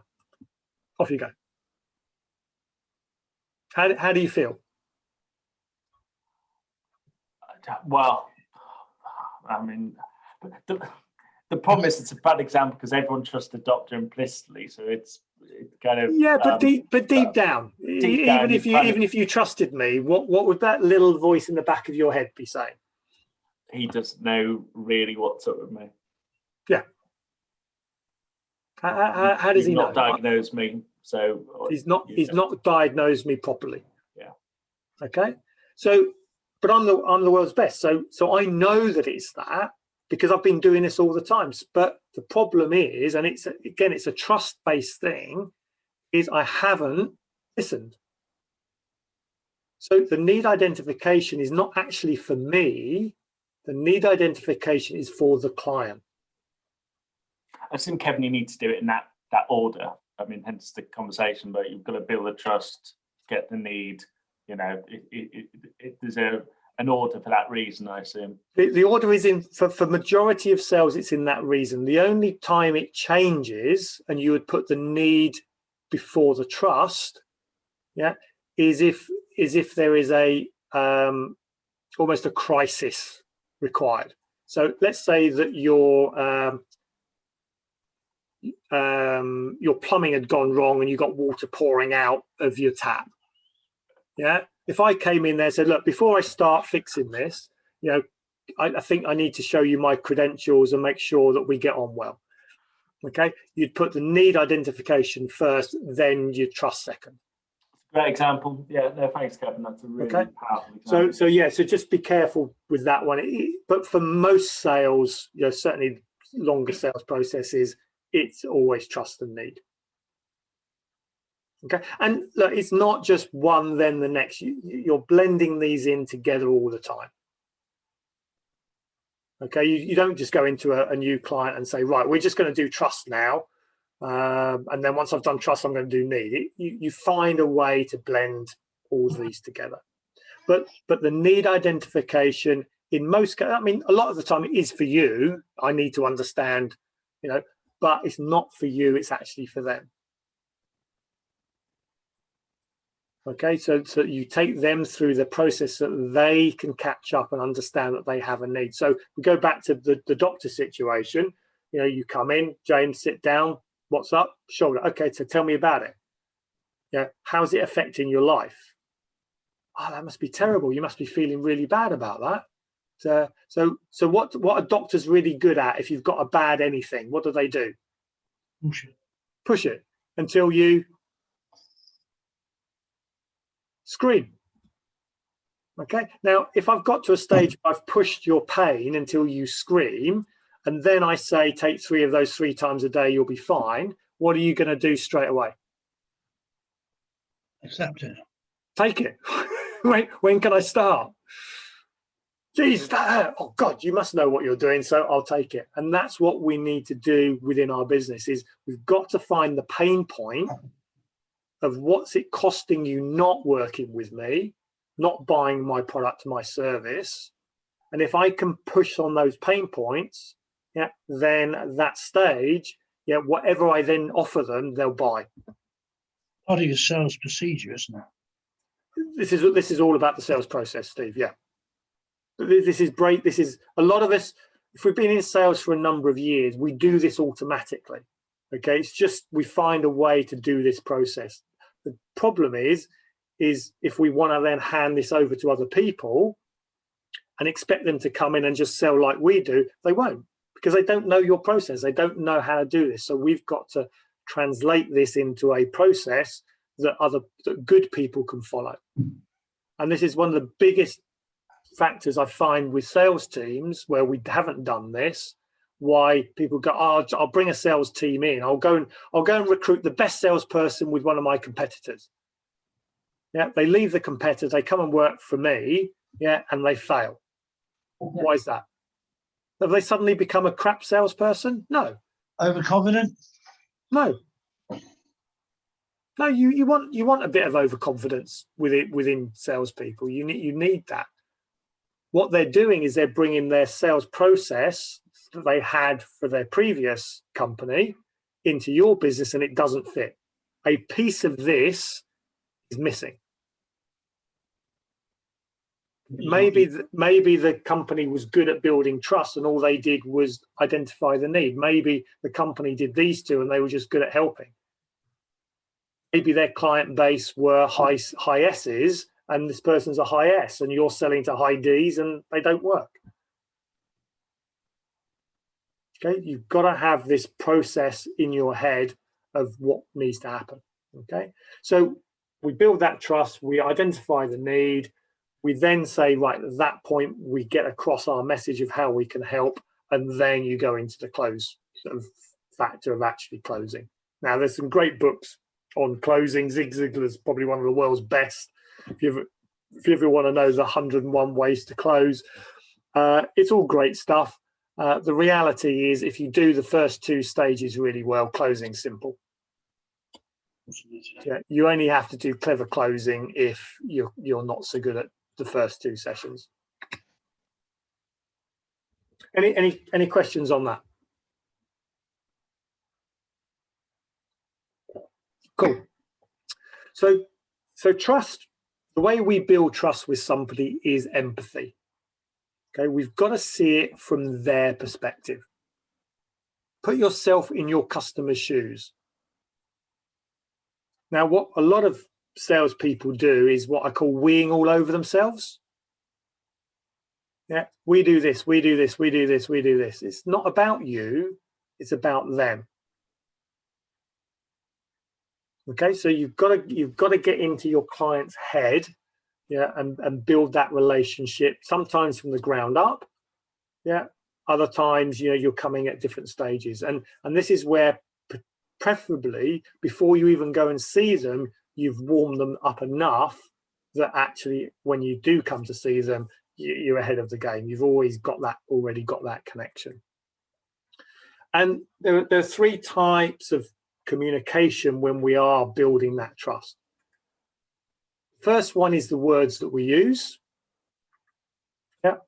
Second is our tonality, our voice, and the third is our body language. Now, the problem we've had in the last year is, we've lost a lot of this. Okay, the ability of body language, which is communication, and when they've done studies, words that we use is only about 7% of communication. Language is about a third, and the body language is nearly 2/3 of communication. So if we are now selling online, yeah, and we're losing this, how much more important now is this? Massive. Our tonality, how we actually speak to somebody, is a big part of our sales. The words, yeah, they need to be right. If you ask somebody to repeat what you've just said, they won't be able to repeat it word for word. What they're picking up on is the tonality. So energy levels within sales and communication is critical, absolutely critical. Yeah, if you're feeling a bit down, a bit flat, then you're not going to sell particularly well. And this is why we always say with sales teams, the salesperson, male or female, the salesperson who is struggling for sales is the worst salesperson, because they will have an element of desperation that I need this sale, and while the words might be fine, they'll give it away in their voice and their body language. The most confident, the best performing salesperson will be the most confident, and likewise they'll be the best. But it's that transition. How do you go from being the worst to being the best? That's the difficult bit. But that's the bit that, if you've got salespeople, you've got to coach them through that And if you are the salesperson, you just got to get over it. You know, that fake it till you make it side of things is critical with that. But the other thing with it is, again, go back to that 10,000 hours, is practice. You know, the reason that, you know, Tiger Woods is good at golf, yeah, is because he started at the age of 4. You know, and he's practiced every day at doing it. Grandmasters at chess practice every day. You know, opera singers practice it. Yeah, anybody good at anything has this continual desire to learn, and this is what I think in sales is the majority of salespeople, yeah, aren't pushing themselves enough and continue to learn enough, and therefore they get to a certain level and that's where they stop. The other thing with it is, you know, within trust is a lot of time people haven't been through this sales process before. They're looking for that confidence and authority and security that you do know what you're talking about. So if there's an element of doubt, yeah, again, your tonality, your body language, you'll give it away. So you've really got to know your product and service to the level that's needed to be that authority. Now, some of the best salespeople are actually really good at faking it. They believe so much in their ability to sell that it doesn't matter what I sell. I've got the confidence, I'll sell it. But that is a pretty hard skill to get for most people. For most of us, we've just got to do this and continue to do this until we feel deep down that we are a good enough salesperson.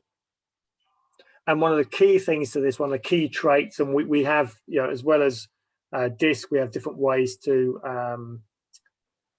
profile salespeople. One of the big things is resilience. Yeah, and we hear a lot now, certainly in the COVID year, sort of about the resilient people, the people that bounce back, you know, bounce back from failure. One of the key things, certainly if you're recruiting, you know, for a salesperson, is to ask them, tell me about your failures in life, in sport, you know, in anything. Because if you're good at bouncing back from failure, then you'll be better at bouncing back from, you know, from failures in sales. And you will fail probably more times than you succeed in sales. And you've got to be prepared for that. I don't know if you remember, there was a docu sort of soap, The Call Center, a few years ago with Nev. Ran a telephone call center, and his little phrase was, you know, some will, some won't, so what next? Is that not take this personal? It's not a personal thing, it's just you're not ready. You know, a no is not a no, never, it's just a no now. That's fine, we'll keep in touch. Move on. So the other thing to think about is buying decisions are based around how our brains work. So yeah, everybody that we're buying to, one would hope, has a brain, and their brain is wired between this sort of logical side, which they call the left side of the brain, but it's actually more the neocortex, it's the thinking brain, and the emotional brain, or the chimp brain, the limbic system, the reptilian brain. So emotion is about so this is about, again, this is our sort of task-focused people. That is about logic. And emotion is about wants and fears. Okay, so it's a pain. So it's a pain or pleasure. Yeah, logic is just rational. So any idea on when we buy pretty much anything, yeah, how much of our brain, our buying decisions is based on emotion against logic? What sort of percentage split would you say, Steve?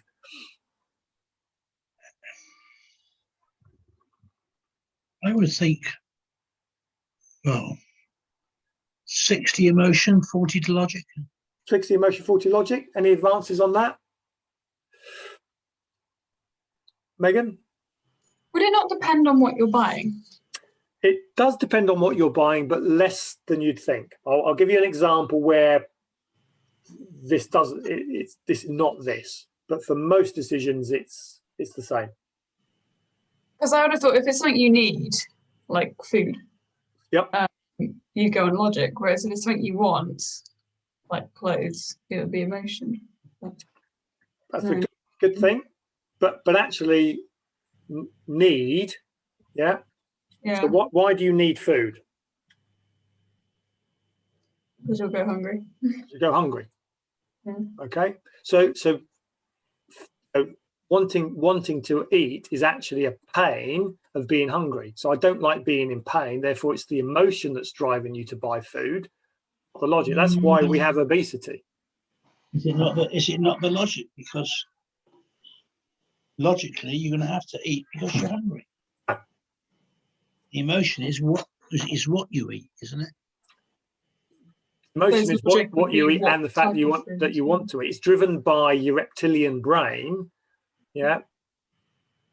That is your fight or flight, feed and food. You have a need to eat.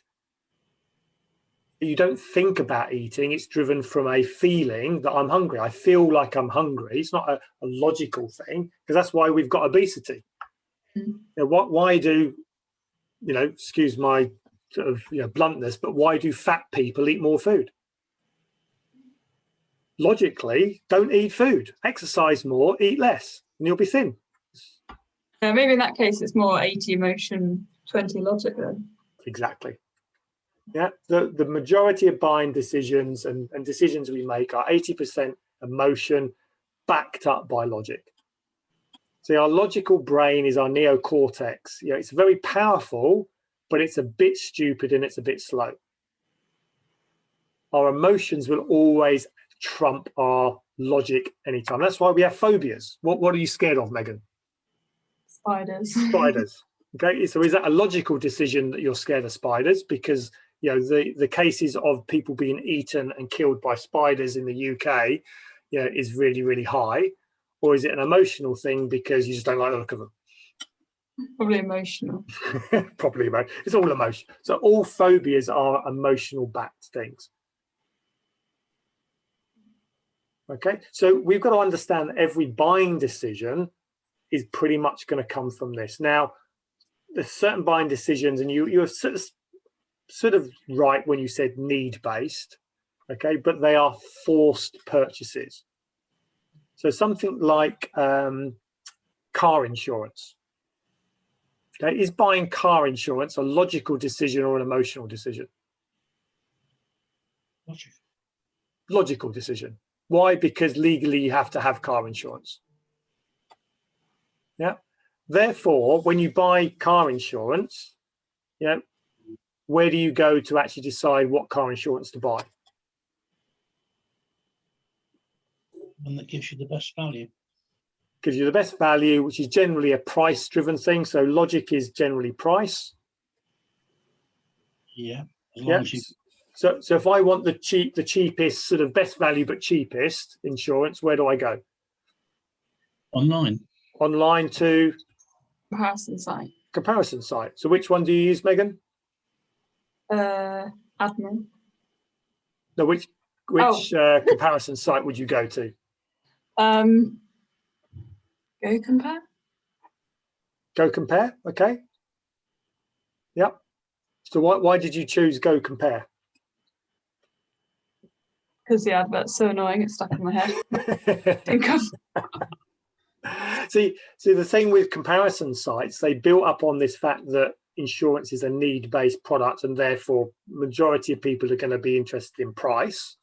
Yeah, you feel like a need to compare because you don't want to be sort of paying more than you should. Because to be honest, whether you went for Admiral or Liverpool, do you really care? No. Do you have any affinity with either of those? No. You don't really start to care until you've had an accident and you realise that the insurance company you're with don't cover you, and then you'll never use them again and you'll go somewhere else. But the majority of need-based sort of forced buying decisions are going to be logic. But the thing with comparison sites Yeah. How do you know which comparison site to use? Yeah, they have played on your Mind. emotion. Okay, so some people will use comparethemarket.com because of a Meerkat. meerkat. So even when it comes to a logical decision of buying insurance, the actual companies that are doing this are playing on your emotions. Okay, so it generally always comes back to some level down to this 80% emotion, 20% logic. So you've got to look at your customers. Now, some customers, yeah, again, if they're more technical, this might be a little bit higher, yeah, and this might be a little bit lower, but I would always start with this one as your basis and then say, right, am I actually doing enough in my relationship and my need identification to look into emotion? What is the emotion behind their reason to buy? If I know what that is, then I've got a much better chance of conversion. If I don't, then I have to rely on logic, and generally it will just be, I'll go for the cheapest. Okay. One thing to understand is nobody wants to buy cheap. And this was a big thing with Aldi and Lidl. I don't know if you remember Aldi, Lidl, probably 5-10 years ago. What was your perception of Aldi, Lidl 5-10 years ago, Steve? Same as it is now. Okay. I've been using them for many years. In fact, so it's the only supermarket I usually use. Yep. So what made you decide that it wasn't just about price with them? It wasn't, one, the price was good, and two, the quality was good. It ticked the right boxes. Never had personally, and I'm a chef by trade, I've never been disappointed with anything of their products. So if you look at the majority of people sort of pre the 2008 crash, it was cheap. It was, I'd go there to buy cheap stuff, but it was many funny people wouldn't buy it because it was cheap. Because it was cheap, because it was funny brands. I didn't really understand it. Then the 2008 crash happened and everybody became a little bit more price sensitive and gave it a go, but they've stayed because you're right, Steve, the actual quality you get, is no real different to anywhere else. No. And the reason I go now is the emotion. I go to Aldi. The emotion is I can do a shop in Aldi in about 15-20 minutes. If I go to Waitrose, Tesco's, it takes me an hour to go around their bloody store. It's giving you going to Aldi or Lidl's gives you less choice. Yeah. Which sometimes is a good thing. Instead of having 4 or 5 different brands of baked beans, they've got one. Yeah, and that's a good point. Sometimes we give our clients too many choices, and we create indecision in their head. Very much in my trade, in the catering trade, I've always said when I run pubs, and now I sell to pubs, it's what works is a small menu. Yeah. Because 1, is less waste. 2, the customers are not confused. And also it's good to put a line through, sorry, it's run out. Well, yeah. I was going to order that. Well, you could have ordered it. Well, you could have reserved it. And that's the sort of thing to do. They get confused and they quite like being told what to do. Being sold to. And I think that this is one of the key things is, when we understand what the buying process is, the mental buying process is for our clients, we start to make far better decisions in our sales process. And I call it, it's good you mentioned it, but I call it the Indian restaurant syndrome. You go to an Indian restaurant, how many pages on the menu? Exactly. What do you always order? Curry. Same thing. The chicken vindaloo salad. Yeah. So there's a point where we need some choice, because if I just came in and said all we do is fish curry, I'm probably not going to go back. But too much choice creates more problems as well. You Sorry, see, Tom, here's where you've got a waiter. Because the waiter is a salesman. We gone. I seem to I've got you twice, Tom. So I switch one of these off because I'm getting feedback. So There, how's that? that's better. So there's too much choice. So if we're selling and we give our client too much choice, then we have problems. Yeah. Too little choice, we have problems. So it's finding that it's sort of the Goldilocks. You know, it's either too hot, too cold. We just want that But one it's that's just right. it's the salesman that gets over the problem, isn't it? Exactly. It's that again, need identification. If you know what the need is, then you can tailor your options to suit. So, Go back to a restaurant. All the waiter prime thing isn't just to push plates about. It's to be the salesman. Yeah. To direct the customer. I've known people say to the chef, "This is what they're going to order," and then take the order. Yeah. And that's what they're going to order because that's what we've got. Yeah. They don't know that we haven't got this and we haven't got that. So I'm going to guide them to what I want them to buy. Exactly. And We do the same. That's it. That's we've got to guide them That's our because job. we guide them through. So that if you think about sales as being the guide, then you're not far wrong there, are you? You're guiding them through your sales process to educate them and then take them to where you want to be. So this is what we call our formula for change. So within this, everybody has a resistance to buy, okay? Resistance to change what they're doing. Yeah. Now, for some people, that resistance will be quite high. Other people, that resistance will be quite low. The first steps are, what do we want to do? So that's you showing how you can help them. That's your presentation. But you can see from the formula that the first steps is actually only has a small effect on this calculation. Big factor is the dissatisfaction and the vision. So like I said with James, where he comes in and I push his arm and make him feel pain, sometimes we can't do that because there isn't any real pain. So if there's no real pain, what we have to do is build the vision. So what will life be like when you are working with me, when you're buying my product? The more emotional impact that can be, the better.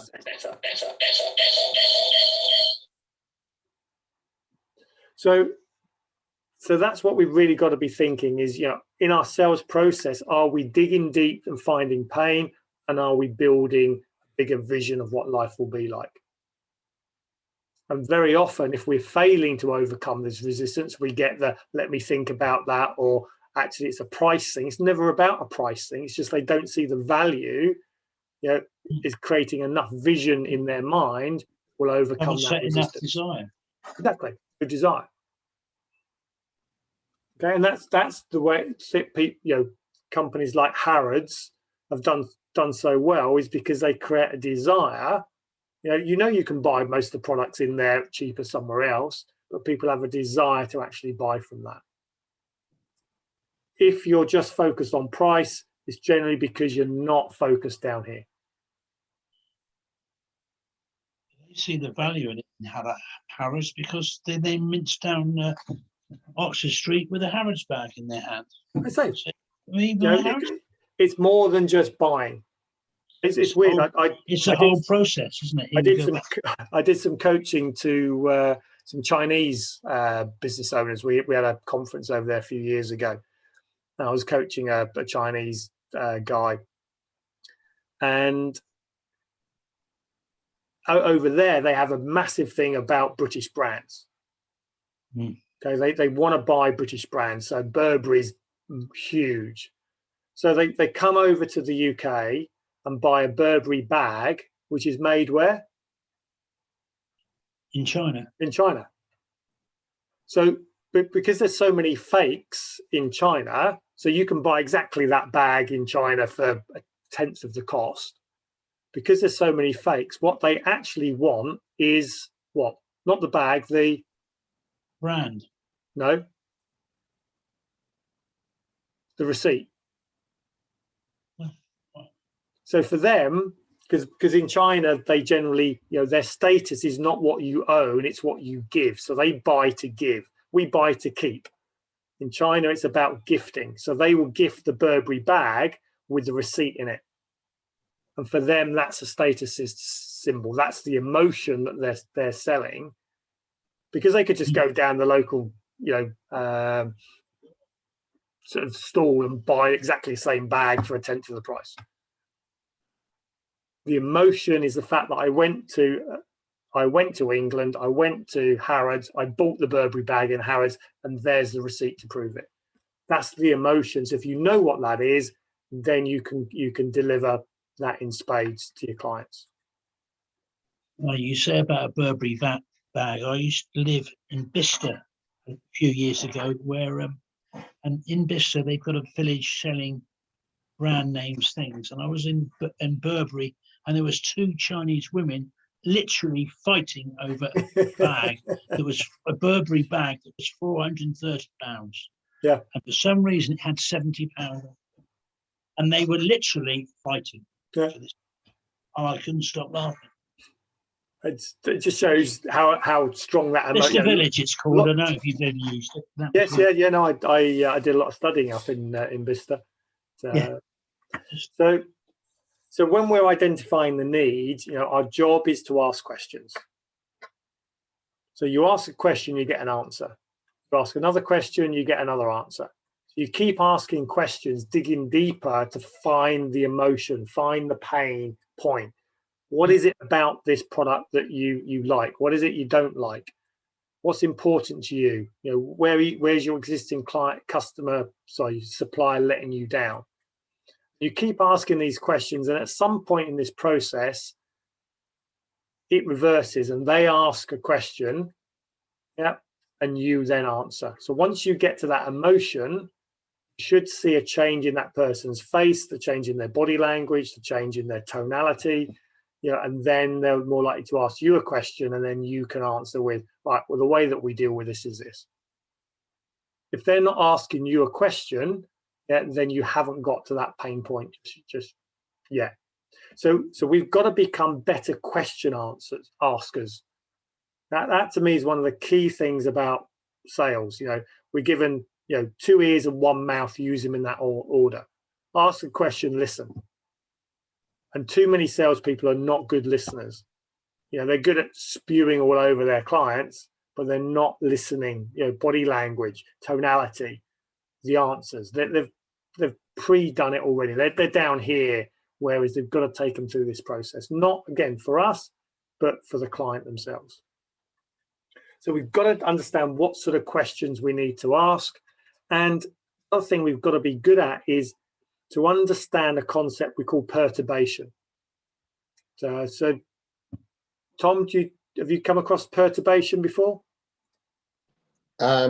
No, I haven't actually. That's a new one for me. It's an interesting word. Okay, so so we've all heard of being perturbed.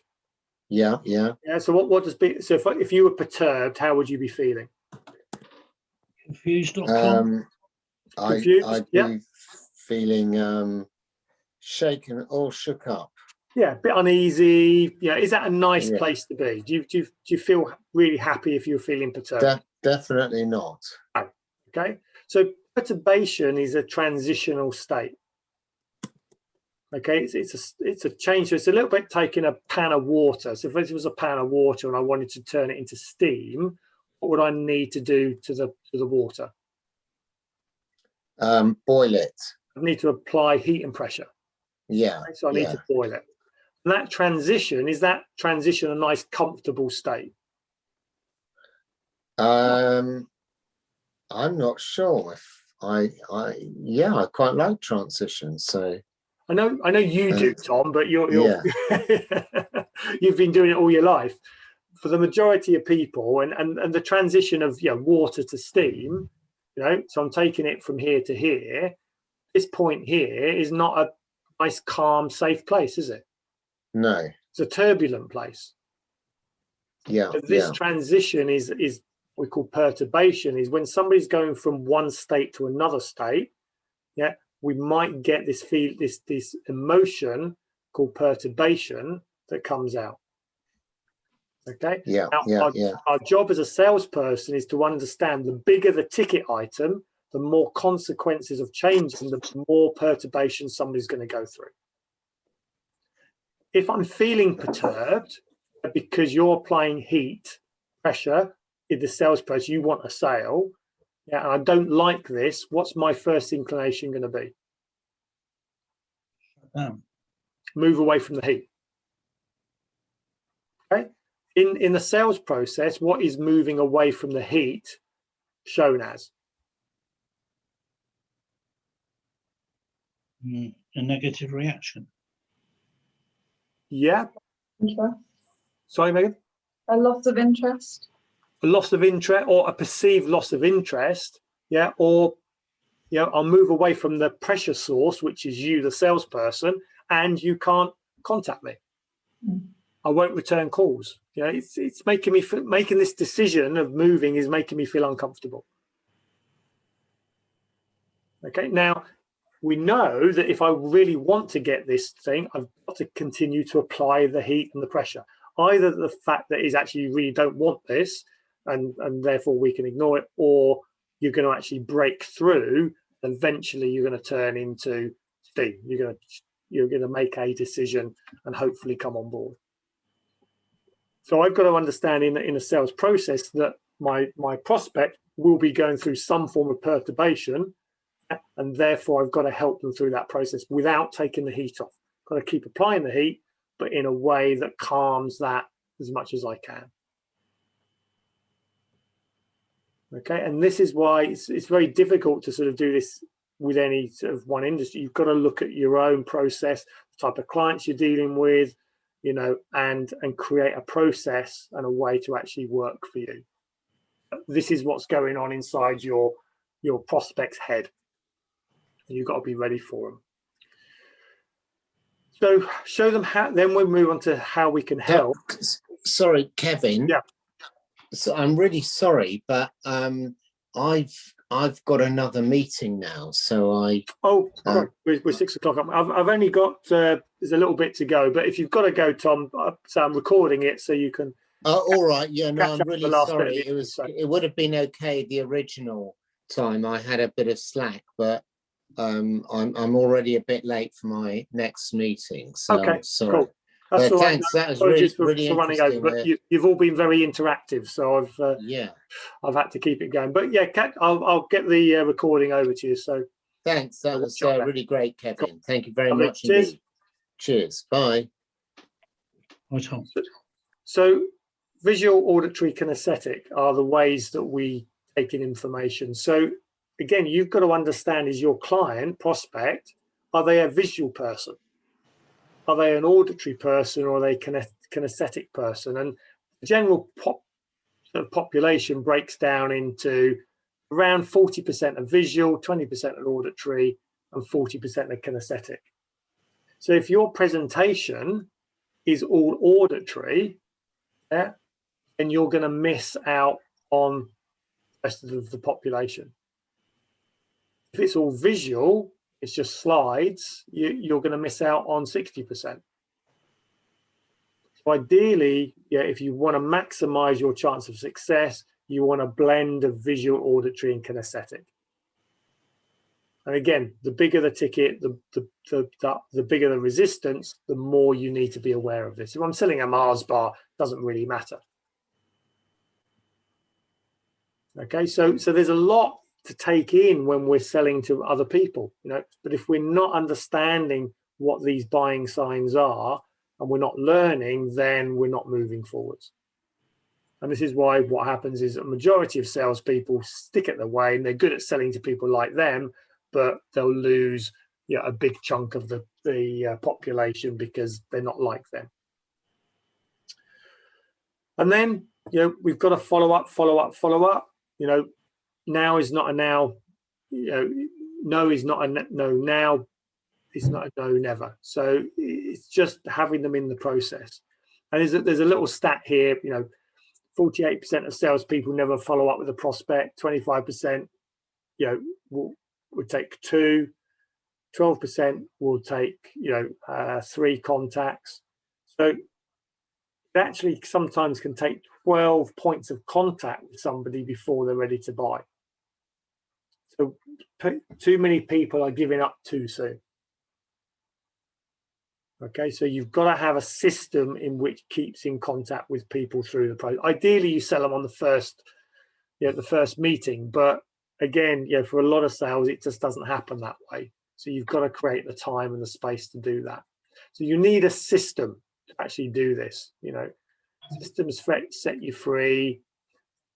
They provide a framework, and certainly if you've got other salespeople, your system allows comparison between them, and it means something is replicatable rather than everyone doing it their own way and suddenly you don't know what's working, what's not working. And I would say, if you're really serious about sales, you've got to have a CRM system.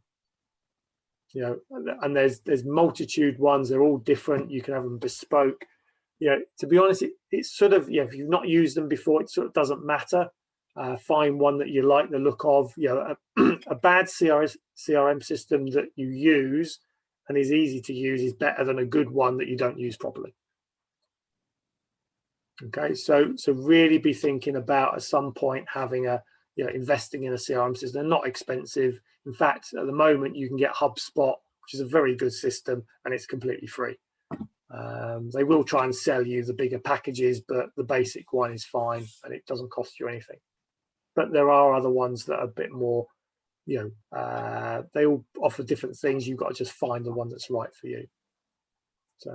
But if you are starting out, then even a spreadsheet, something where it's recorded. What are the stages in your process? Where are people in that process? These are fundamental to have.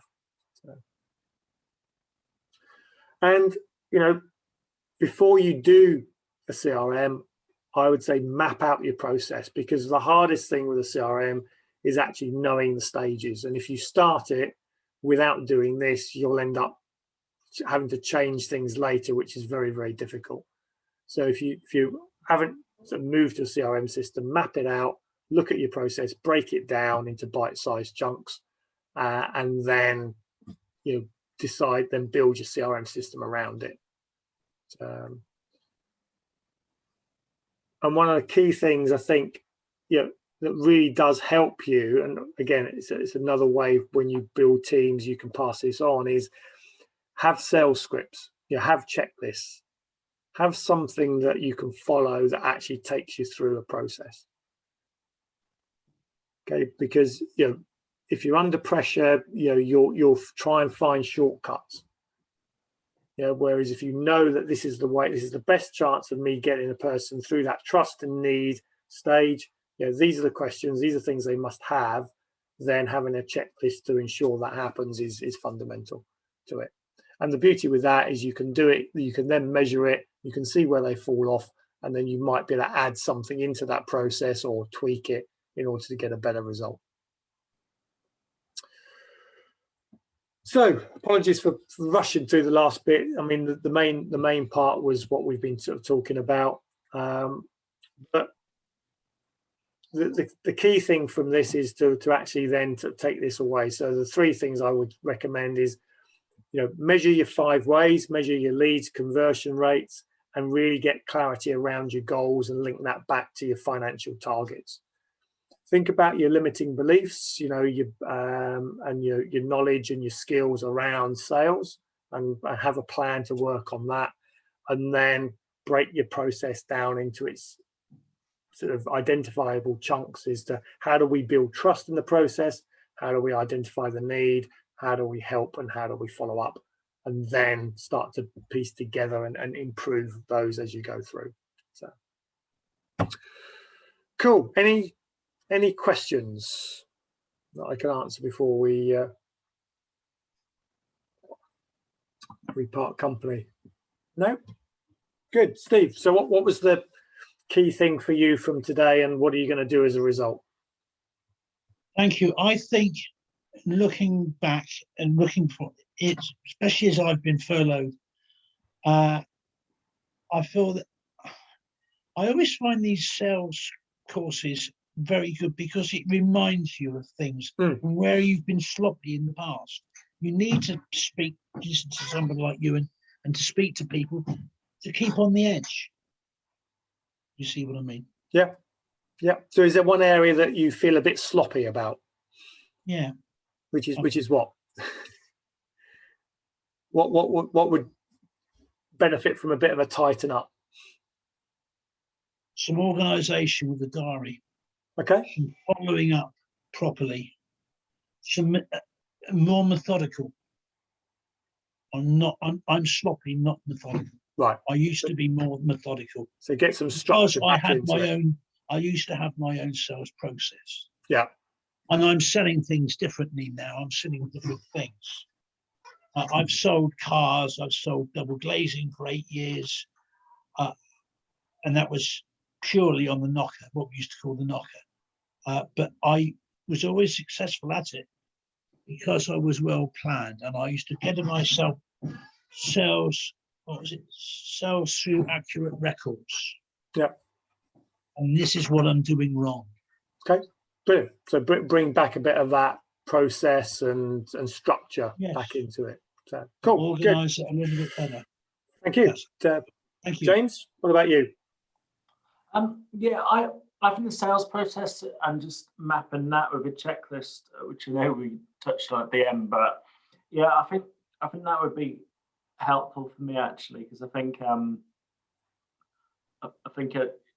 it changes depending on what mood I'm in, which isn't very systematic for obvious reasons. So yeah, I think just being a bit clearer as to that, and I quite like the bit which I took a screenshot of actually about the kind of it can take X number of touches to make someone sell, because I think sometimes it can be easy to have a conversation, give up, and actually the stats there that showed got towards the end of 10 touches it might take to sell something. So yeah, I think that's a helpful reminder as well, because it's easy to give up. So yeah, I think as my colleague just said then, I think it's just a helpful reminder sometimes of that stuff. So no, thank you, Kevin. Yeah, I think there's always that for some people it's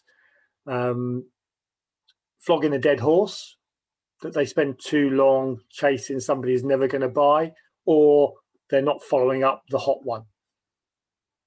And it's going to be one of those two, and question yourself. And I always go through my my opportunity pipeline on a regular basis, and I have that, which horses am I flogging that I just need to ditch, and use that time then to focus the ones that are actually worth the effort. And sometimes be ruthless. It's your sales pipeline is vanity until it's a sale. So don't kid yourself. So, Ash.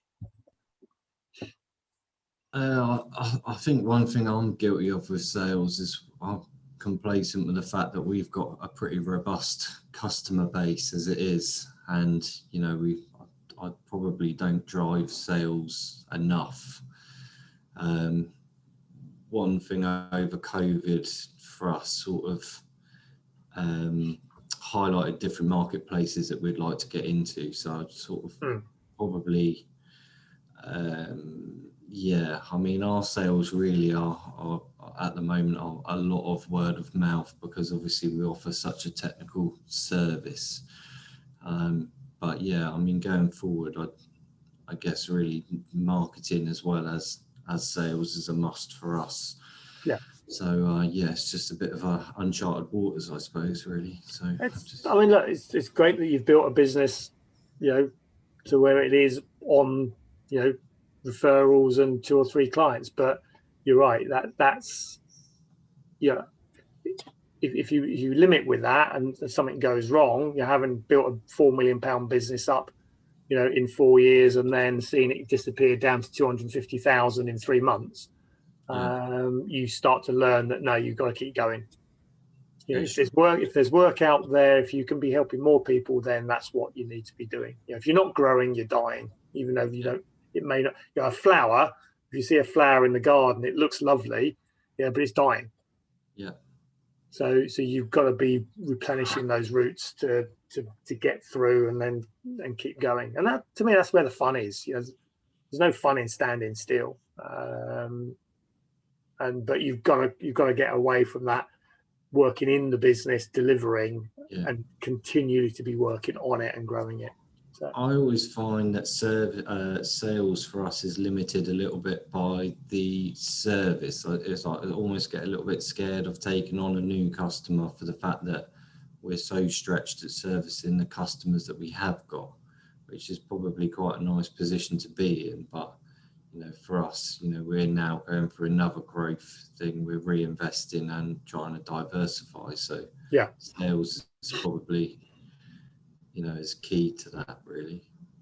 I think there's a great if you read Richard Branson's autobiography, when he's sort of buying the planes, and he's telling, who's he saying? He's saying to one customer, "I've got the planes," and then he's saying to the plane supplier, "I've got the customer," and he had neither. So there is that element of, if you have that real clarity of what you're trying to build and where you want to be, then you will take some more calculated risks. If you lose sight of where you want to be, then you end up sort of being happy with the status quo. We sort of live by that motto, that you can't sort of pick up the passengers until you got the bus. Yeah. But you've got to find that, if the goal is to have 20 coaches, then at some point you've got to get enough passengers to start filling the first one. So it is that finding your chicken and the egg and which one you're going to invest in first. So cool. Megan? I really enjoy learning more about the improving different parts of the sales rather than like just the total number. So that goes quite well with the sort of marketing side of things taken care of. And then just like I said, I don't really do sales at EJS, but I've got a couple of side hustles going on. So you'll always be selling. It'd be whatever it is. There'll be something to sell. I think they're good skills to have no matter what you do. But, cool. Well, look, apologies for running on there, but say there were some good discussions from you guys, and I always like to tweak it to what's good for you. So in 2-3 weeks, we're moving on to team mastery, so about recruiting, building teams, motivation. So I know Megan will be along to that. James, hopefully you've enjoyed your taster of what we do. And I'll give you a shout afterwards and have a bit of a chat. And if there's something that we can help more with, then I'd love to on that side of things. So, and Ash, obviously, I'm ready to kick off when you are. So, but until then, after all that's said and done, more often said than never done. So, make sure you put something into action, make a change, and move yourselves forward. So, I will see you again soon. Take care. Thanks, Owen. Cheers. Appreciate it. Thank you.